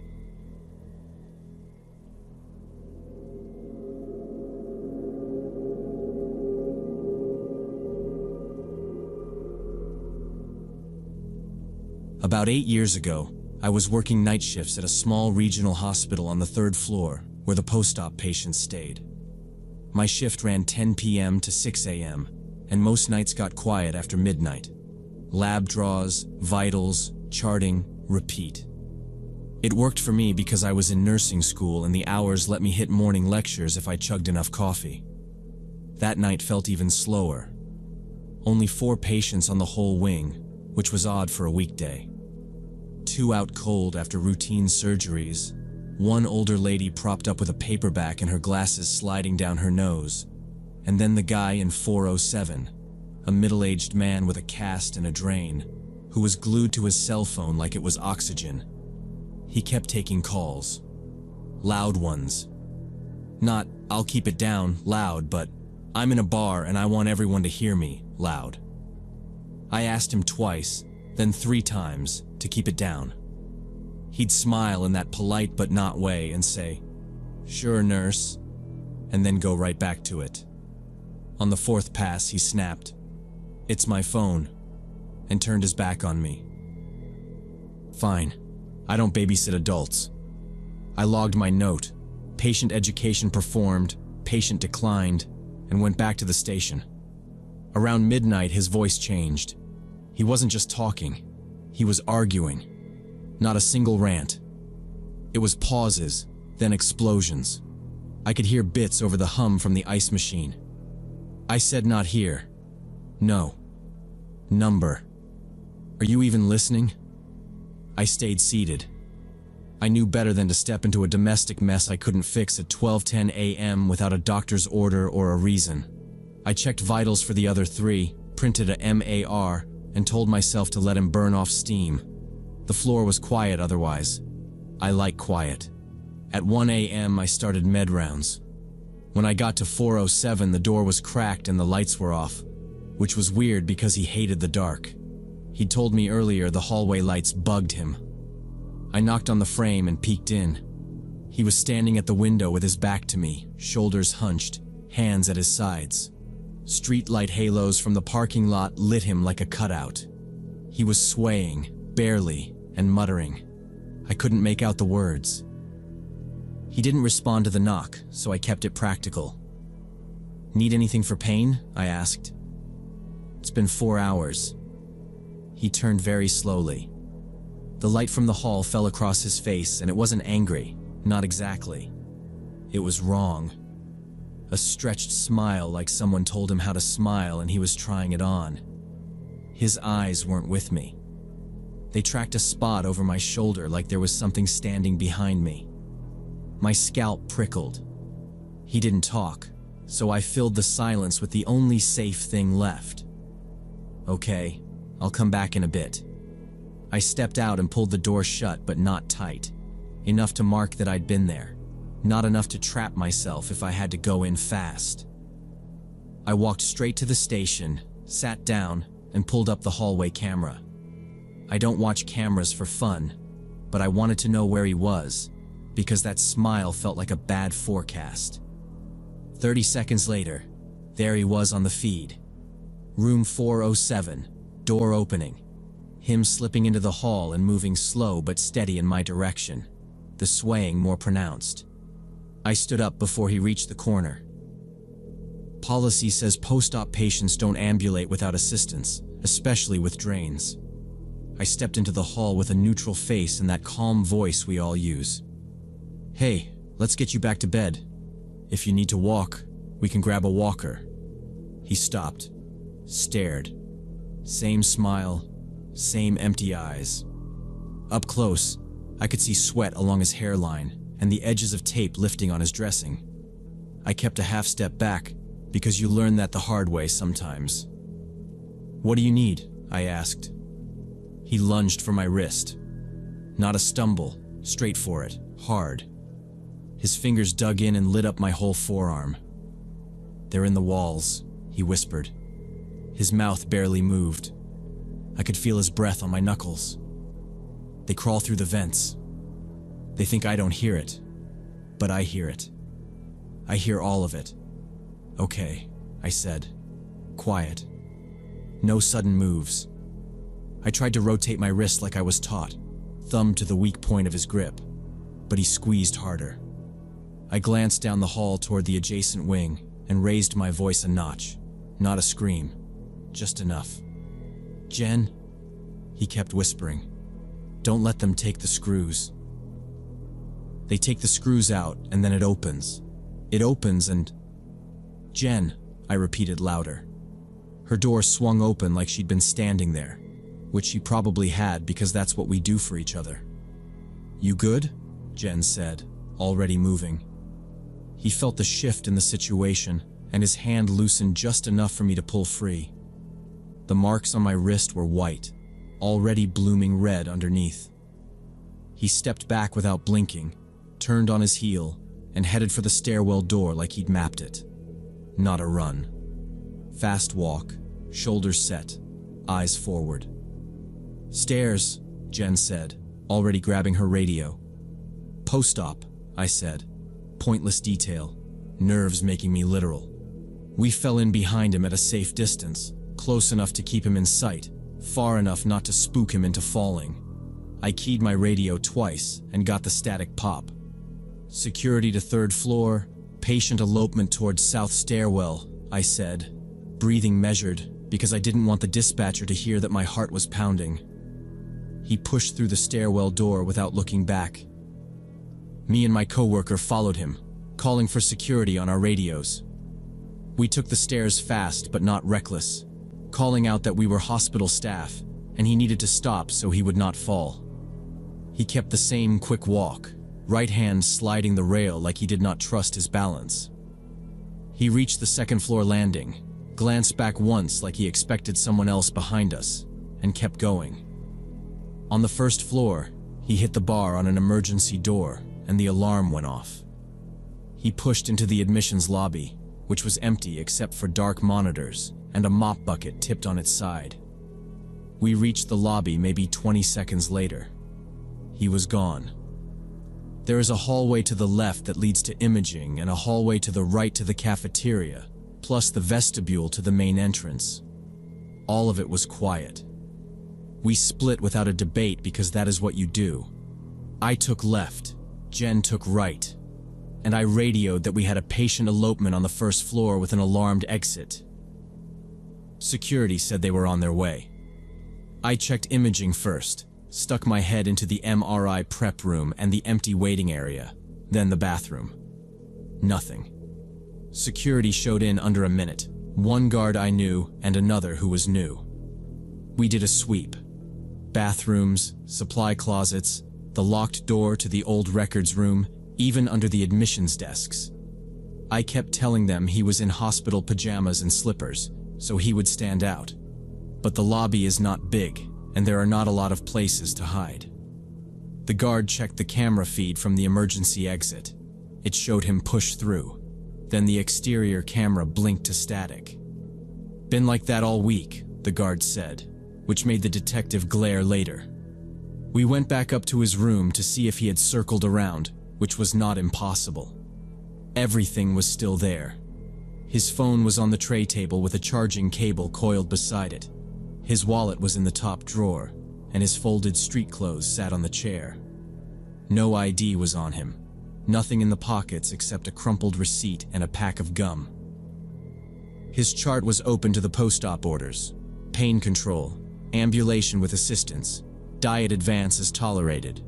No psych history, no consult notes, nothing except a routine appendectomy and normal labs. About 30 minutes later, the police arrived. We gave statements and pulled up what we could for them. They took his belongings to log as property and asked permission to power his phone. We said yes, and our charge nurse signed. They scrolled through recent calls. The last outgoing call was at 9 to a family contact. Nothing after that except the alarm events and our call to security. They asked if he had said anything about leaving. I told them about the vents and the walls and how hard he had squeezed. The officer wrote for a long time and did not look impressed by any of it. But he was not rude. He was never found. His family filed a missing person report, and there were no leads. The hospital's review found no med errors, and the detective suggested stress psychosis, but nobody was sure. The exit camera had been broken for 2 weeks, and nobody saw him leave the grounds. Since then, I am extra cautious, and I do not stay alone with patients. Sometimes that look and that smile show up when I close my eyes.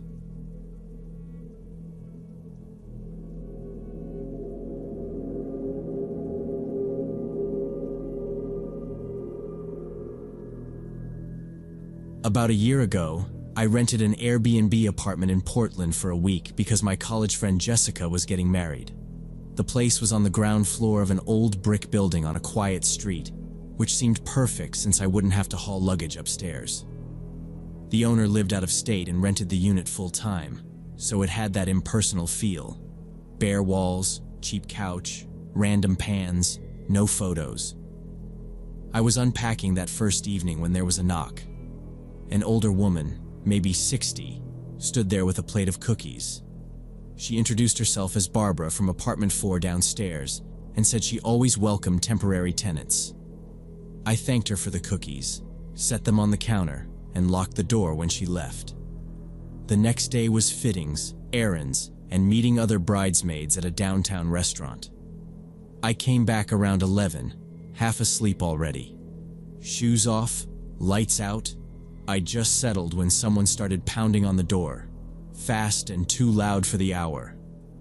Through the peephole, I saw Barbara again, now holding a plastic food container like a lunchbox. She called, not a whisper.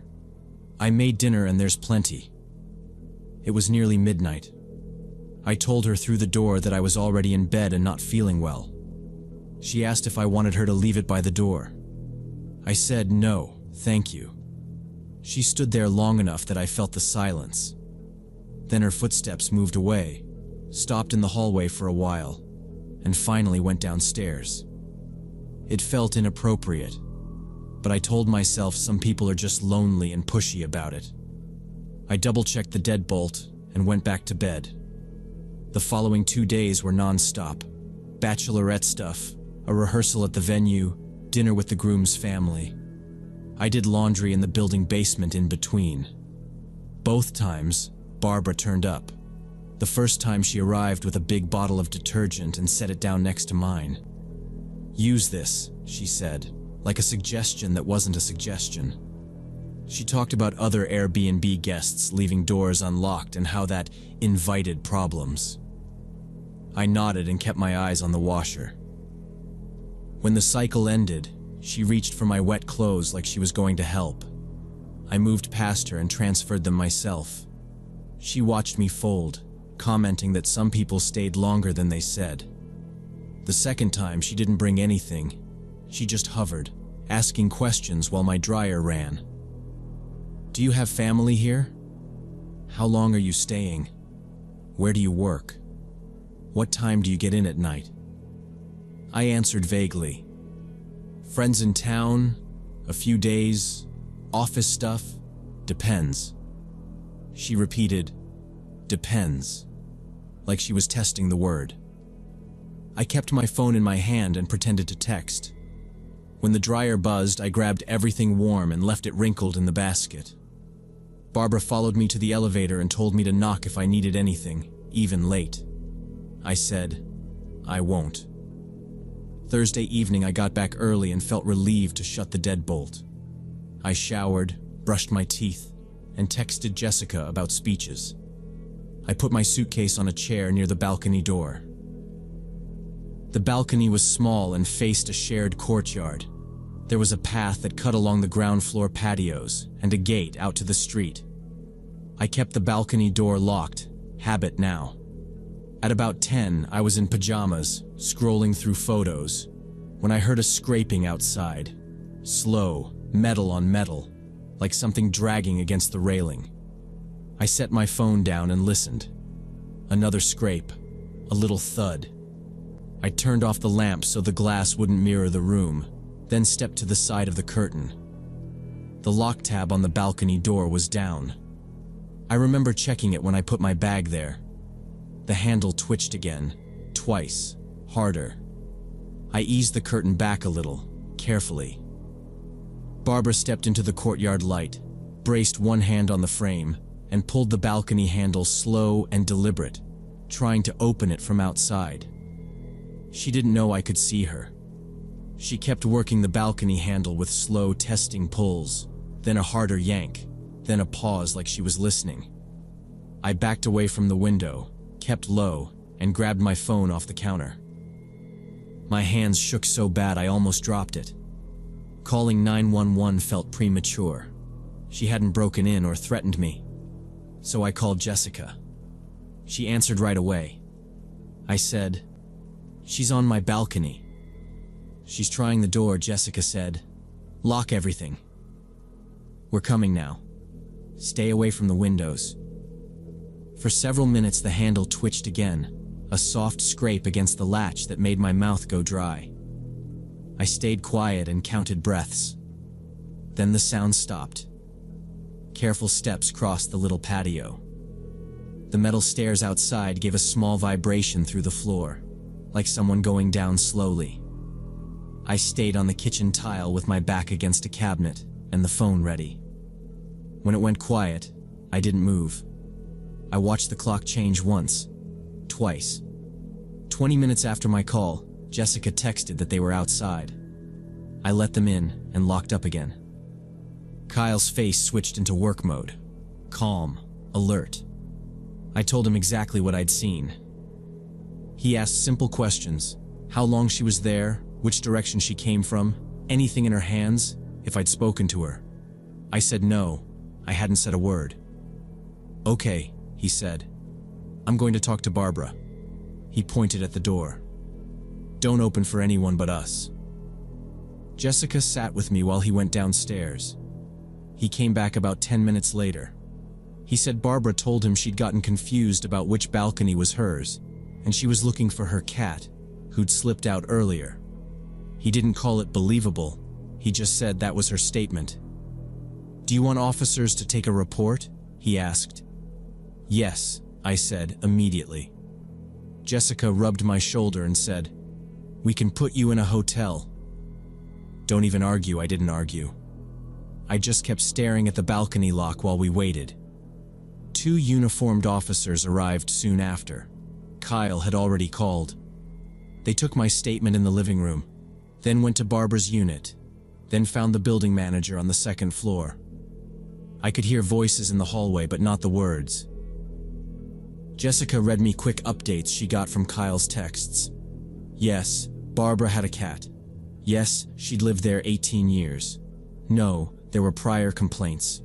No, there were witnesses to the balcony part. So it was my word and a cat story in the dark. In the end, no charges. One officer explained it straight. Elderly resident, long tenancy, an actual cat, no damage, no entry, competing accounts. He offered to flag extra patrols and said I could relocate if I didn't feel safe. That felt like permission to stop pretending I could handle sleeping there. Jessica already had a hotel picked near the venue. Kyle said he'd follow us once they wrapped and text me the incident number. I nodded and finally stood up. My knees buzzed like I'd run somewhere. I packed fast. No folding, just tossed everything into the suitcase and zipped it. I didn't look at the balcony again. Jessica picked up the plate of cookies and dropped it down the trash chute without saying anything. We took the elevator. On the sidewalk, I ordered a ride share. I messaged the Airbnb owner. Security concern, I'm leaving early. He sent back an apology and said he'd speak to the manager. I didn't wait for more. The car pulled up. I got in and didn't look back at the building. The hotel was plain, but the lock clicked loud, and that was enough. We were up early for wedding stuff anyway, so I tried to stay in the schedule. I went back to the apartment once, daytime, with Jessica to grab the rest of my things. The manager caught us in the lobby and said Barbara had never caused trouble, that she volunteered at the library and watched packages when it snowed. He said he'd remind tenants about patios and balconies, and that he was sorry I'd felt unsafe. I never figured out what Barbara actually wanted from me. Maybe it was old age and confusion mixed with nosiness, or maybe she was very lonely and had learned that short-term renters were easier to push past normal boundaries. I still think about the silhouette on the balcony and how easy it would have been to miss it or to forget the lock. I replay the knock the first night, the detergent in the laundry room, the questions about when I came home. I keep wondering if I was her first target or just the first one to make a fuss.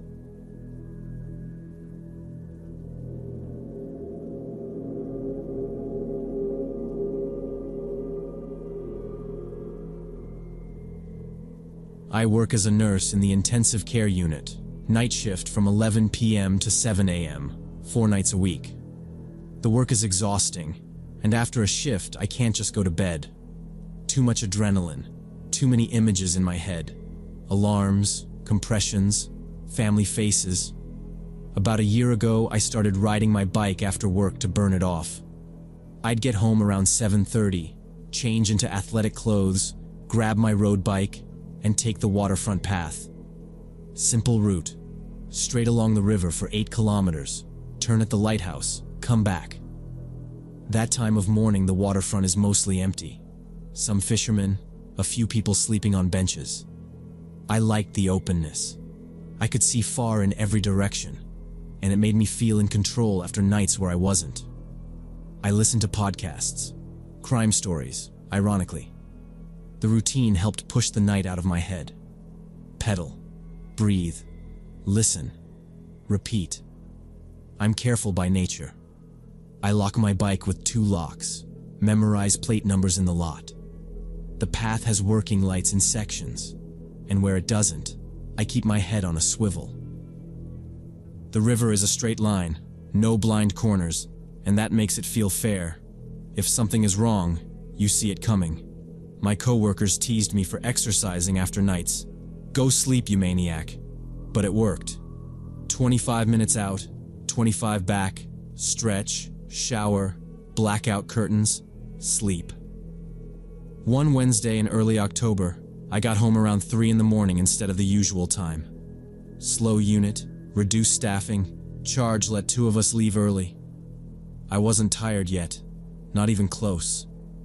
I changed, grabbed my bike, and headed to the waterfront. It was darker than usual, clouds covering the moon, but the lampposts along the path were on. I turned on my favorite Unsolved Crimes podcast, one I'd saved for the ride, and started my route at a calm pace. Cadence steady, gears light. I told myself I'd only go to the lighthouse and back, then try to sleep. Around the 3rd kilometer, I noticed a woman jogging on the pedestrian lane that parallels the bike path. Not unusual. Lots of runners like the cooler hours. But something about her made me look twice. Her pace was absolutely even, almost clipped. Arms swung like metronomes. Head didn't move. No scanning, no glancing down at her feet, just eyes locked forward under her hood. I kept riding. She kept running beside me, maintaining the same distance, maybe 15 meters to my right and slightly ahead. I figured it was coincidence. Our speeds matched, that's all. I did a quick internal inventory. Front light bright, rear light blinking, phone in the right jersey pocket, pepper spray in the left. I nudged my speed up a hair to test the gap. The distance stayed the same. Okay. Coincidence again, probably. I told myself to stop being weird. A lot of people lock into a pace and hold it. There was a lone fisherman by the railing, and I used him as a marker. Pass him, count to 10, see if she holds relative position. She did. I could hear my podcast host describing a suspect's route, but the words stopped landing. My brain was listening for footsteps, for breath that wasn't mine. Up ahead, a slow cyclist drifted into the middle of the bike lane. I shoulder-checked, signaled, and accelerated to pass. The woman accelerated too. Not a delayed adjustment, immediate. We cleared the cyclist, and I dropped back to my previous speed. She dropped too, the same fraction, preserving that 15-meter gap like it was taped to the ground. The hairs on my arms lifted. Precision like that doesn't happen by accident for long. I tried to see her face as we moved under a lamp. Hood up, dark clothing, no reflective strips, no earbuds that I could spot. I kept catching the outline of her jaw but not features. No phone armband, no water bottle, nothing to break the silhouette. My chest started that tight feeling I get in codes when the numbers aren't lining up. I paused my podcast with a thumb tap. The sudden quiet made the river and my chain the only sounds. I kept my cadence smooth. At the 5th kilometer, there's a public drinking fountain. I brake there, quick but not screeching, swung off the saddle, and rolled the bike onto the concrete, pretending the stop was routine. I took a sip I didn't need. My eyes were on her without turning my head. She ran past me about 50 meters, then stopped near the railing like she was stretching her calf. The pose was textbook, heel down, knee straight. If you don't notice that her head was turned toward me. She didn't hide it. She didn't make it obvious either. Just a slight tilt, like people do at bus stops when they're pretending not to look. We stayed like that for maybe a minute. I adjusted my helmet strap. She switched to the other calf. I put my bottle back, wiped my mouth with the back of my hand to buy a second. There was no chatter, no footsteps of other runners coming up, no gulls. Just the quiet slap of water and faint traffic on the bridge behind us. The distance was wrong. If she'd truly been stretching, she could have done it anywhere. Why there? Why in sync? I angled my bike toward the path like I might remount, but I didn't swing my leg over. She didn't move either, except for that fake stretch. I pretended to check my rear light with my thumb. My pulse felt too loud. I remember thinking that if I started riding, she'd start running, and we'd be locked in again. She straightened, shook out her hands once, and kept her head turned my way.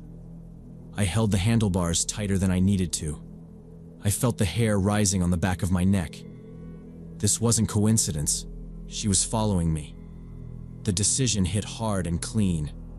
I swung my leg over the bike, clipped in, and turned back before the lighthouse, 3 kilometers early.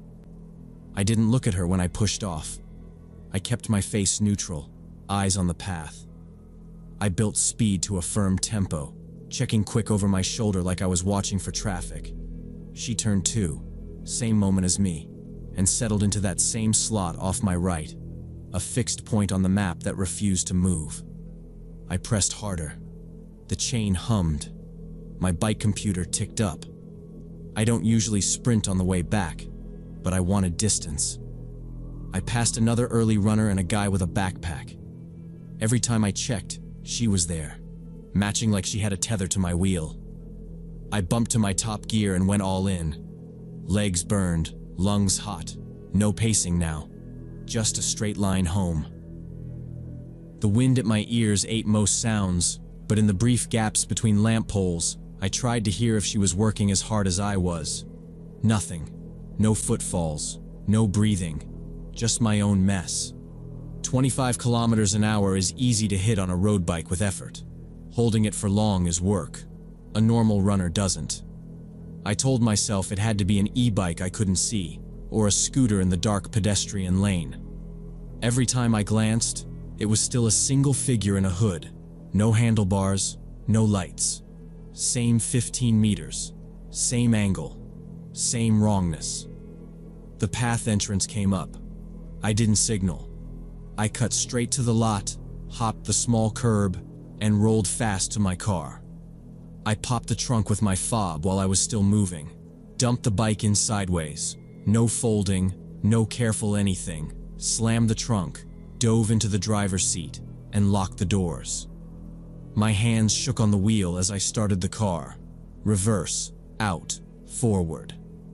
I checked the rear view. She was at the path entrance, under the first light, facing me. No chasing now.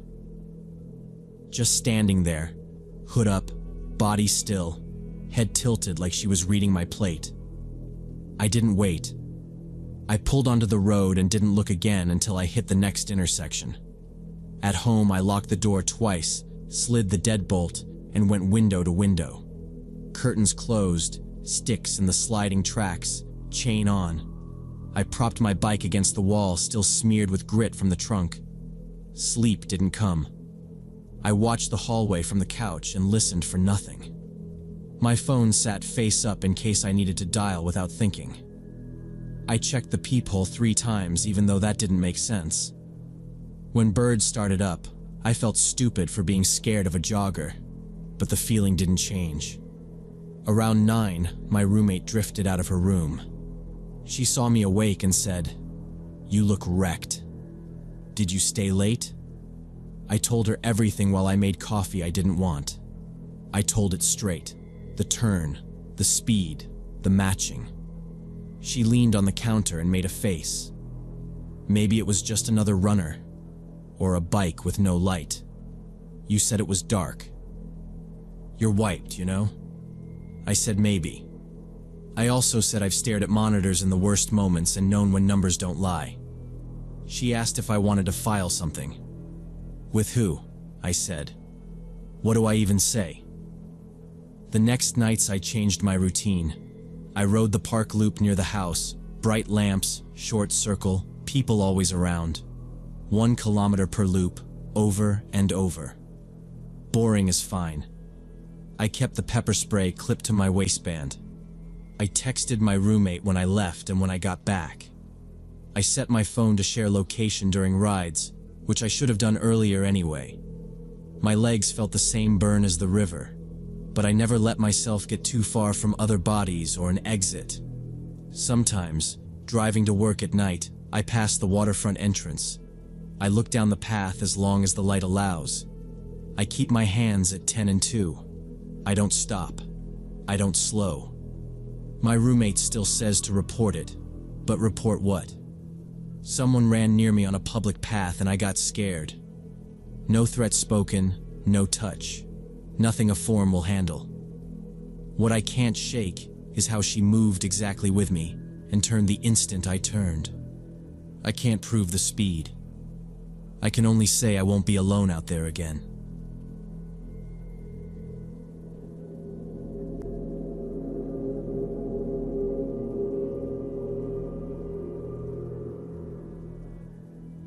After my divorce last year, I decided to completely change my life and signed up for an Ironman triathlon scheduled in 8 months.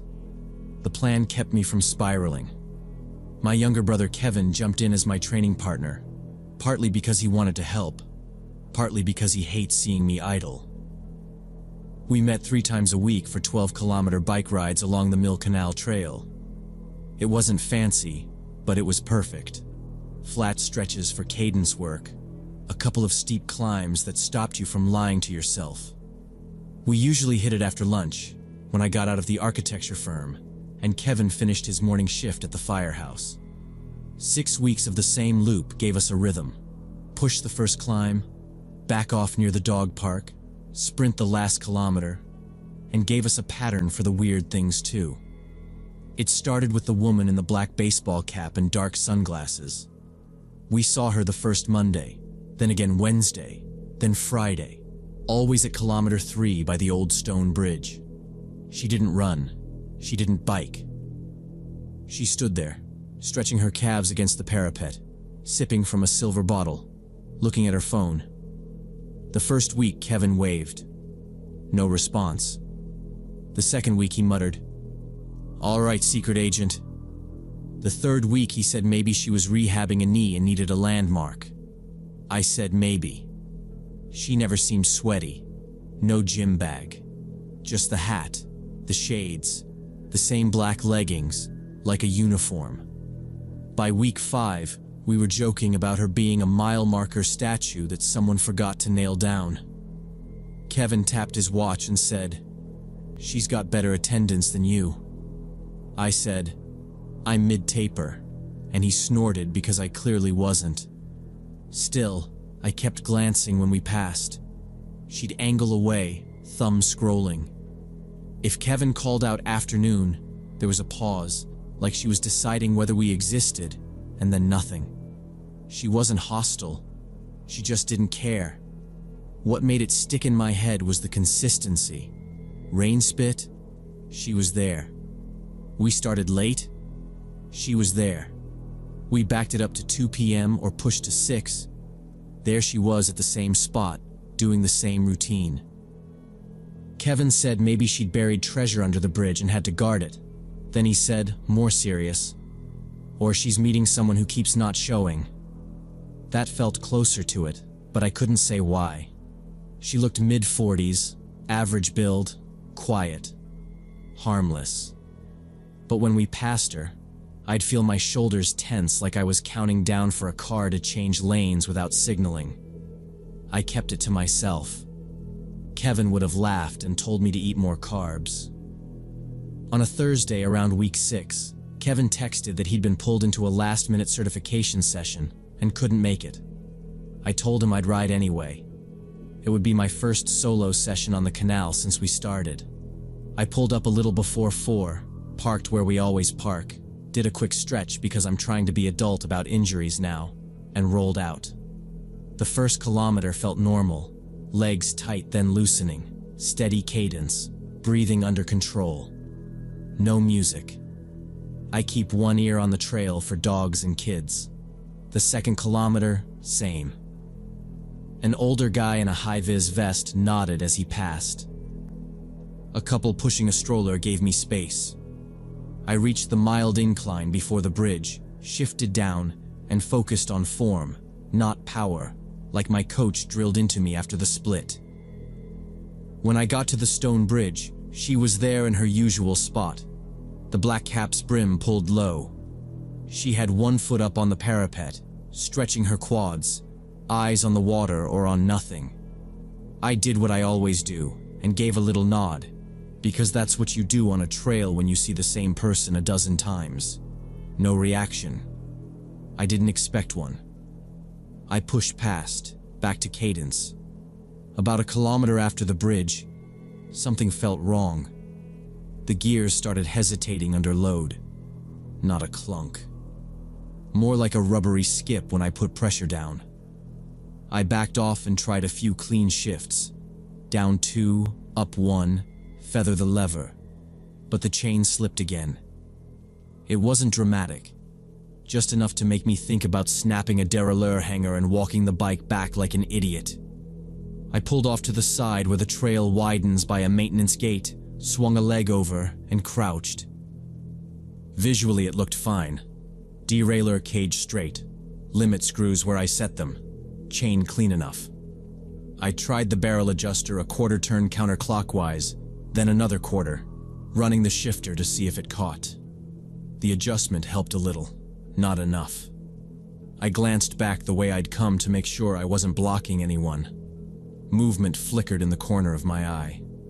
I looked up and saw black cap and sunglasses, her, on a bicycle, closing the distance fast. For a half second, my brain didn't connect it. A minute ago, she was leaning on a parapet with no bike anywhere near her. I hadn't seen one stashed by the railing. There hadn't been a rack or a lock or even a second person. Now she was on a mat frame I didn't recognize, seated upright, hands light on the bars. I stood, one hand still on my shifter cable, and it hit me how fast she was covering ground. Not sprinting fast, effortless fast. I know that section by heart. It's a gradual climb. I use it to work on consistency because it punishes surges. She didn't surge. She floated. No heavy breathing. No side to side. She didn't even look at me as she blew by some walkers 20 meters back. She didn't weave. She was pedaling with such ease, like she was going downhill. But the trail was actually climbing upward at that point. I straightened up and watched her. She flew past without turning her head and kept going up the trail. Something in the way she moved was wrong. No bounce, no wobble from effort. Just this smooth, steady motion like a machine set to one speed. Her eyes never tracked left or right. It felt like she wasn't riding so much as following a line only she could see. My stomach went cold. Training didn't matter anymore. Finishing didn't matter. I wanted my car. I turned the bike around and headed back toward the lot. The shifting fought me on every rise. I stayed out of the saddle to keep momentum and told myself not to look back, then looked back anyway.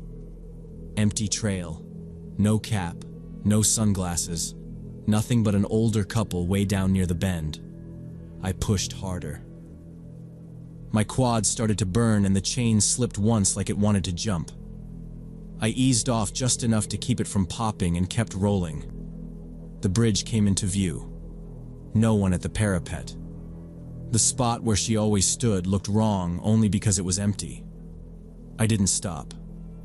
I crossed and tucked into the last straight, watching the tree line break to show the parking lot through the fence. I let myself think, okay, overreacted. You're fine. It's fine. The lot wasn't fine. My Toyota sat crooked. The front and rear tires on the driver's side were collapsed flat, rims almost touching the asphalt. It looked like the car had sunk into the ground. I coasted up confused, then angry. I hadn't been away long. 10, 15 minutes. I swung off the bike and did the dumb thing and pressed a tire with my hand, like that would tell me anything. Completely dead. I set my bike against the bumper to think. Something else was off. The handlebar mount looked empty. The little GPS unit I leave clipped on was gone. It's secured with a pinch tab. You have to know it's there to take it cleanly. My eyes jumped to the cabin. The windows were closed, doors locked, nothing broken. The cup holder was empty too. I keep a blue sports bottle there. Gone. The car was locked, no broken glass, no pry marks. My stuff was just gone. I called a tow and then called Kevin. He picked up, asked what happened, and said he was coming. While I waited, I checked the sidewalls again. Tiny, neat punctures, like an awl. Kevin rolled in under 20 minutes and asked if I was okay. I said I was mad. He said it looked deliberate. 2 officers arrived before the truck. They photographed the tires, took my statement, and wrote down her description. I told them about the sudden bike, the speed, the timing. One said it would be logged as vandalism unless video surfaced. The other said a thin tool was used and there were no cameras. I asked about prints. He said there was nothing to lift on rubber. They gave me a case number and moved on. The tow loaded the Toyota. Kevin offered to follow me and suggested we ride the trail together next week to see if she showed up. I told him I was done with that place. I moved my training indoors and asked my coach to adjust the plan.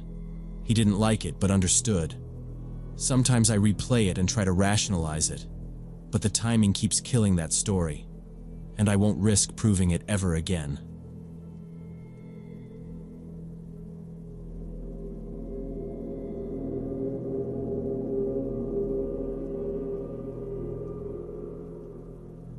When I was 28, I worked night dispatch at a warehouse and lived in an apartment near the industrial zone. The area wasn't the nicest, but it was quiet at night. Just empty parking lots, warehouse hangars, and an abandoned railroad bridge. I had a German shepherd named Rex, who I walked every evening after my shift, around midnight when the streets were completely empty. The route was always the same. We'd walk along the fence of an old factory, then under the bridge and back along a dirt road by the vacant lot, about 40 minutes at a relaxed pace. Rex was a trained dog, calm and obedient, never barked without reason and wasn't afraid of the dark, so I felt safe even in a place like that. There were almost no streetlights there, just occasional floodlights over warehouse gates. But I knew every pothole in the road and didn't even bring a flashlight. I liked the routine. After 6 hours of radios and clipboards, it cleared my head. You start to notice the small, predictable things. How the wind always pushed dust across the same corner, that one broken pallet that never moved, the squeak in the chain link near the old factory gate. Sometimes I'd talk to Rex out loud without thinking. Heel. Easy. Leave it. If I passed a trucker waiting out his hours, I'd get a nod, and I'd nod back. No drama. The night security at the plastics place knew me. He'd call, "Midnight Patrol?" And I'd joke, "Rex is Union." That's the vibe. Nothing fancy. Just empty space and a dog that listened. If there was anything that ever bugged me, it was the bridge. Not in a big way. Just that it was tall for something forgotten, and you couldn't see the top from where we walked under it. People used to tag the concrete. Sometimes cans rolled around and made weird little clinks in the dark. I told myself teenagers came in the afternoons because I never saw anyone at midnight. Still, I didn't linger there. We'd pass under, I'd keep my pace. Rex would give the ground one sniff and move on. That night I'm telling you about was a Tuesday mid-October, cold wind blowing scraps of newspaper across the asphalt. Me and Rex went out as usual. I put on a hooded jacket and sneakers. The dog ran beside me on a long leash. Everything was normal until we got to the bridge. It was an old structure about 60 feet high where train tracks used to run, and now there were just weeds and broken asphalt underneath. Rex suddenly stopped at the entrance under the bridge, pricked up his ears and whimpered, which was very strange for him because he never acted like that. I tried to pull the leash to keep going, but he dug in and wouldn't move, just whimpered louder and looked up somewhere at the bridge structures. I looked up too, but didn't see anything, just the silhouettes of rusty beams against the dark sky and a weak streetlight on the other side of the bridge. "Rex," I said, trying to keep my voice normal. He wasn't stubborn like this. He knew heel, he knew pace, and he knew I meant it. He just didn't care. He planted himself and stared up, paws spread, nails grinding on the grit. I waited maybe 10 seconds, listening. Wind, a loose metal sign tapping somewhere, the distant hum from the highway. Nothing else. I said, "Okay, we're not doing this," and took one step back. He stepped back too, tail low, still watching the beams like there was a person up there he didn't trust. I got a little uneasy and decided to go around the bridge and take a different path, even though it added 15 minutes to our walk. Rex calmed down as soon as we moved away from the bridge and walked normally again, but I still felt some kind of anxiety. We went around the vacant lot from the other side, past an abandoned office, and I decided not to walk under that bridge at night anymore. Maybe there were homeless people or something else there. When we got home, I poured Rex some water. He drank and went to sleep, and I couldn't fall asleep for a long time. Kept thinking about why the dog acted so strange. The question wasn't dramatic, just practical. Dogs don't whine at nothing. Maybe copper wiring thieves. Maybe kids on the upper platform messing around. I pictured someone dropping a bottle. I pictured Rex lunging and both of us getting cut. It was enough to keep me awake. Around 3, I finally drifted. I had an early alarm set for nothing important. Laundry, emails, the usual adult chores. But it didn't wake me. The sun did. The apartment felt too bright for October. That bleached out kind of light you get when the sky's just flat. The clock said 10:03. Rex lifted his head and thumped his tail once like, finally. I made coffee. I turned on the TV for noise. The local morning show was doing weather, then traffic, then it broke into a live shot and the banner at the bottom changed. Early that morning under the railroad bridge in our district, workers discovered the body of a man who jumped from the upper platform of the bridge the night before, sometime between 11 p.m. and 1 a.m. Police were checking surveillance cameras from nearby warehouses. I went cold because me and Rex were there around midnight, and I realized the dog sensed something I didn't see. Maybe it was the sound, a low thud carried under steel, or the smell, or maybe the body hadn't been found yet when we passed. The report said the man was 42, identity established, relatives notified, no signs of a struggle. Police were leaning towards suicide. It sounded so final and neat on TV. In my head it was messy, minute by minute, where we were, where he was. I sat down with my coffee and tried to rewind. Hood up, leash in my left hand, phone in my right jacket pocket. Rex whining at the beams. Me pulling once, then twice. We backed away. That was it. Nothing dramatic. But when I pictured the platform above, I started counting seconds without meaning to. If I had argued with Rex for one more minute, we might have been directly under it. If he'd pulled forward instead of back, same result. I didn't like the math of it. I called the non-emergency police line because that felt like what you're supposed to do. The operator sounded tired but calm. I said I'd been walking under the bridge between late night and after midnight, that my dog acted strange, that I didn't see anyone, and I wanted to make sure they had the timing. She thanked me, took my name, and said investigators already reviewed surveillance from the warehouses and a traffic camera.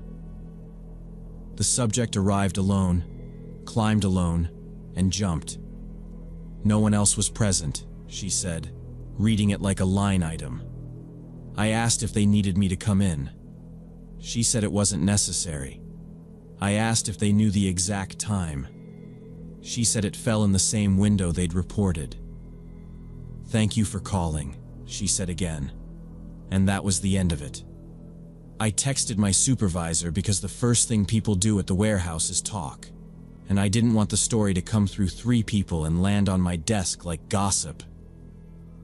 He wrote back, "You good?" And I said, "Yeah, just weirded out." On my next shift, the security at Plastics called across the lot. "You hear about the bridge?" I said yes, kept it short, and he nodded like there wasn't anything else to say. I changed my route after that. No more underpass. I cut along the far side of the vacant lot and added the extra distance, no debate. It was more open, less convenient. Not exactly safer, but at least I didn't have to walk under anything. I started bringing a flashlight too, which I used to think was overkill. Not for the dark, my eyes were used to the dark, but for the small things you step over without seeing. Bottles, a coil of wire, a shoe. I noticed Rex looked up more often than before. Not fearful, just checking. I let him set the pace and didn't push. 2 days later, the city taped off the area around the bridge and left a patrol car there for a while. People dropped flowers near the fence. I avoided that block entirely. When coworkers asked if I'd gone by, I said no. Human nature wants to look, but I don't need images I can't put down. Sometimes I think about if Rex hadn't stopped, I might have kept going and seen something I shouldn't have seen. Maybe I would have heard it happen. Maybe I would have seen the fall and then stood there useless, or tried to call for help and watched nothing change. I don't know if I could have done anything because it was probably already over when we were there, but the thought that we walked by minutes before or after sticks in my head like a bad piece of tape. Since then, I always listen to Rex. If he slows down, we stop. If he looks away from a corner, we take the longer line. It's not mystical to me. I don't think he sees ghosts or any of that. Dogs notice the stuff we don't. Weight shifts, tiny sounds, air that smells wrong. That night, he pulled me off a straight line I would have stayed on. And I'm grateful because even if the facts were simple and the police had their timeline, I don't want the sound, the image, or the paperwork that comes after living in my head for years.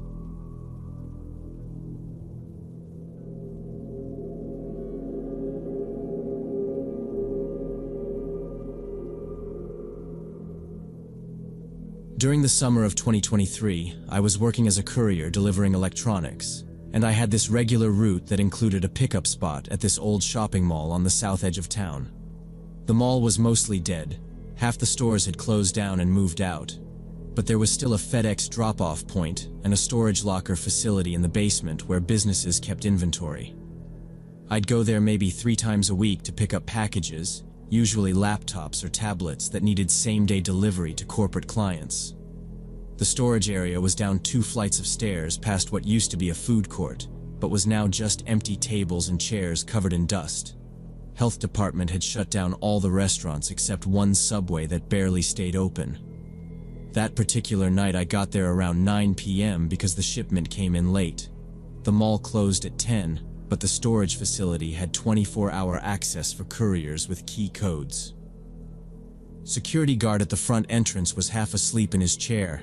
Didn't even look up when I walked past him and headed for the basement stairs. I'm 26, and I usually don't spook easy, but the building always had this stale smell in the evenings, old grease and cleaning chemicals, that made me hurry a little. I waved at the empty Subway just out of habit. No one waved back. One of the overhead lights in the food court was buzzing like it was trying to die. The keypad for the basement door stuck on the 2 sometimes, which is dumb detail, but I remember jabbing it twice before it took. I told myself to be quick. grab the box, scan it in the app, back to the car, and done. If I finished fast, I could still make the downtown drop before the client got antsy and started calling dispatch. Downstairs was colder. The echo down there was weird because every sound felt closer than it was. My steps, the zipper on my courier bag, the clack of the lockbox when I pulled it out to check the code they'd texted me. I kept thinking about the security guard and how he didn't even glance at me. Not that I needed him to. It just stuck with me. A printed notice by the elevator said, "Maintenance, 8 a.m. to 8 p.m., taped crookedly, like someone ripped it down and slapped it back up. I didn't think much of it then. The basement hallway with the storage units was dimly lit. Maybe half the fluorescent tubes were working, and a few were flickering on and off, making everything feel like a horror movie set. I found my assigned locker, punched in the code, grabbed the box with 3 laptops inside, and was about to head back upstairs when I heard fast footsteps coming from the connecting hallway that led to the old service corridors. Nobody should have been down there at that time. Maintenance crew left at 8 p.m. according to the schedule posted by the elevator. I froze and listened. The footsteps got closer, then stopped suddenly. Then I heard this scraping metal sound like someone trying to force open a locked door. My instinct said, "Get out of there." But the footsteps were between me and the stairs, so I looked around for somewhere to hide. There was this recessed area between 2 rows of storage units where they kept empty rolling carts for moving heavy boxes. Just a dark alcove maybe 4 feet deep. It was one of those decisions where you don't weigh pros and cons, you just move. I slid the unit door shut as quietly as I could, stepped into the recess, and nudged 2 carts aside to make space. The wheels squeaked and I winced, holding still until the squeak died. I killed the screen on my phone because the lock screen glow would be stupid bright in there. I remember thinking, I should text dispatch and say I'm delayed, but I didn't. I didn't want any sound. I squeezed myself between 2 of the metal carts and pressed my back against the cold concrete wall, still holding the laptop box against my chest. The alcove was deep enough that the hallway lights didn't reach all the way in. I could see the lit corridor about 10 feet away, but anyone walking past wouldn't see me unless they specifically looked into the shadows. My heart was pounding so loud I thought whoever was out there would hear it. Suddenly this guy burst into the hallway. He was wearing dark clothes, maybe in his mid-30s, hair all messed up, and his hands had cuts on them, dried blood on his knuckles. He started yanking on the storage unit doors, not trying to open them with codes, just pulling hard on the handles and making them rattle in their frames. He was growling or muttering something I couldn't make out, just angry sounds, and moving fast from one door to the next like he was searching for something, or just destroying things for the hell of it. He walked right past my hiding spot, maybe 6 feet away from where I was wedged between the carts. But he didn't look into the alcove because he was focused on the storage units. I held my breath, didn't move a muscle, just watched him go down the corridor pulling and kicking at doors. The metal banging echoed through the basement. A whistle cut through it, and heavy footsteps hit the stairs. 2 security guards with flashlights came running, yelling for him to stop and get on the ground. He tried to run deeper into the service corridor, but they cornered him by a crossway and forced him down. He fought hard for a second, then folded when one guard pinned his shoulder. While they cuffed him, he kept yelling broken phrases that didn't make sense. I stayed put until I saw the cuffs, and then I stepped out, legs shaky, the box tipping in my hands. One guard swung his light toward me and asked if I was hurt. I said no. I hid when I heard him coming. They guided me to the wall so I was out of the way and told me to hang on a minute. The taller guard asked if I needed medical or wanted them to call someone. I said I was fine and set the box on a cart so I wouldn't drop it. He asked which unit I was assigned. I pointed, showed my courier badge and the pickup code on my phone, and told him I had to be in and out before 10. He nodded and told me to stand by the wall while they cleared the hallway. The other guard kept his flashlight on the guy's hands and radioed for police. The man on the floor kept muttering, short bursts like he was trying to remember a script and failing. I heard mine, wrong door, and something about keys. The guard near me said, "You're okay. Stay put." I watched him breathe, steady and slow, like he was trying to keep me calm by example. Police showed up about 10 minutes later and took him away in the back of a patrol car, still shouting random words. A sergeant walked me through a quick statement to get the basics. Another officer had me repeat it with more detail. Where I was, what I heard first, the order of the sounds. She asked the exact time I heard the footsteps. I checked my delivery app and gave her the timestamp from when I scanned the locker. She asked if I had video, and I told her I kept my phone dark so he wouldn't see me. They asked if he'd spoken to me directly. I said no. He never looked my way. An officer photographed the alcove and the carts and asked me to stand where I'd been. I felt stupid posing there, but I did it. They walked me through what they were checking. I showed them the alcove and the route from the stairs to my locker. An officer pointed out fresh scratches on a door frame and a bent handle that looked new. Another peered down the service corridor and said the exit sign was lit, but the alarm panel showed a fault. One of them told security to tape the area and start a log in case tenants reported missing items. I asked if I could go. They said yes, finish the pickup and head out, but to call dispatch if anyone tried to stop me. So I lifted the box, signed their contact form, and left.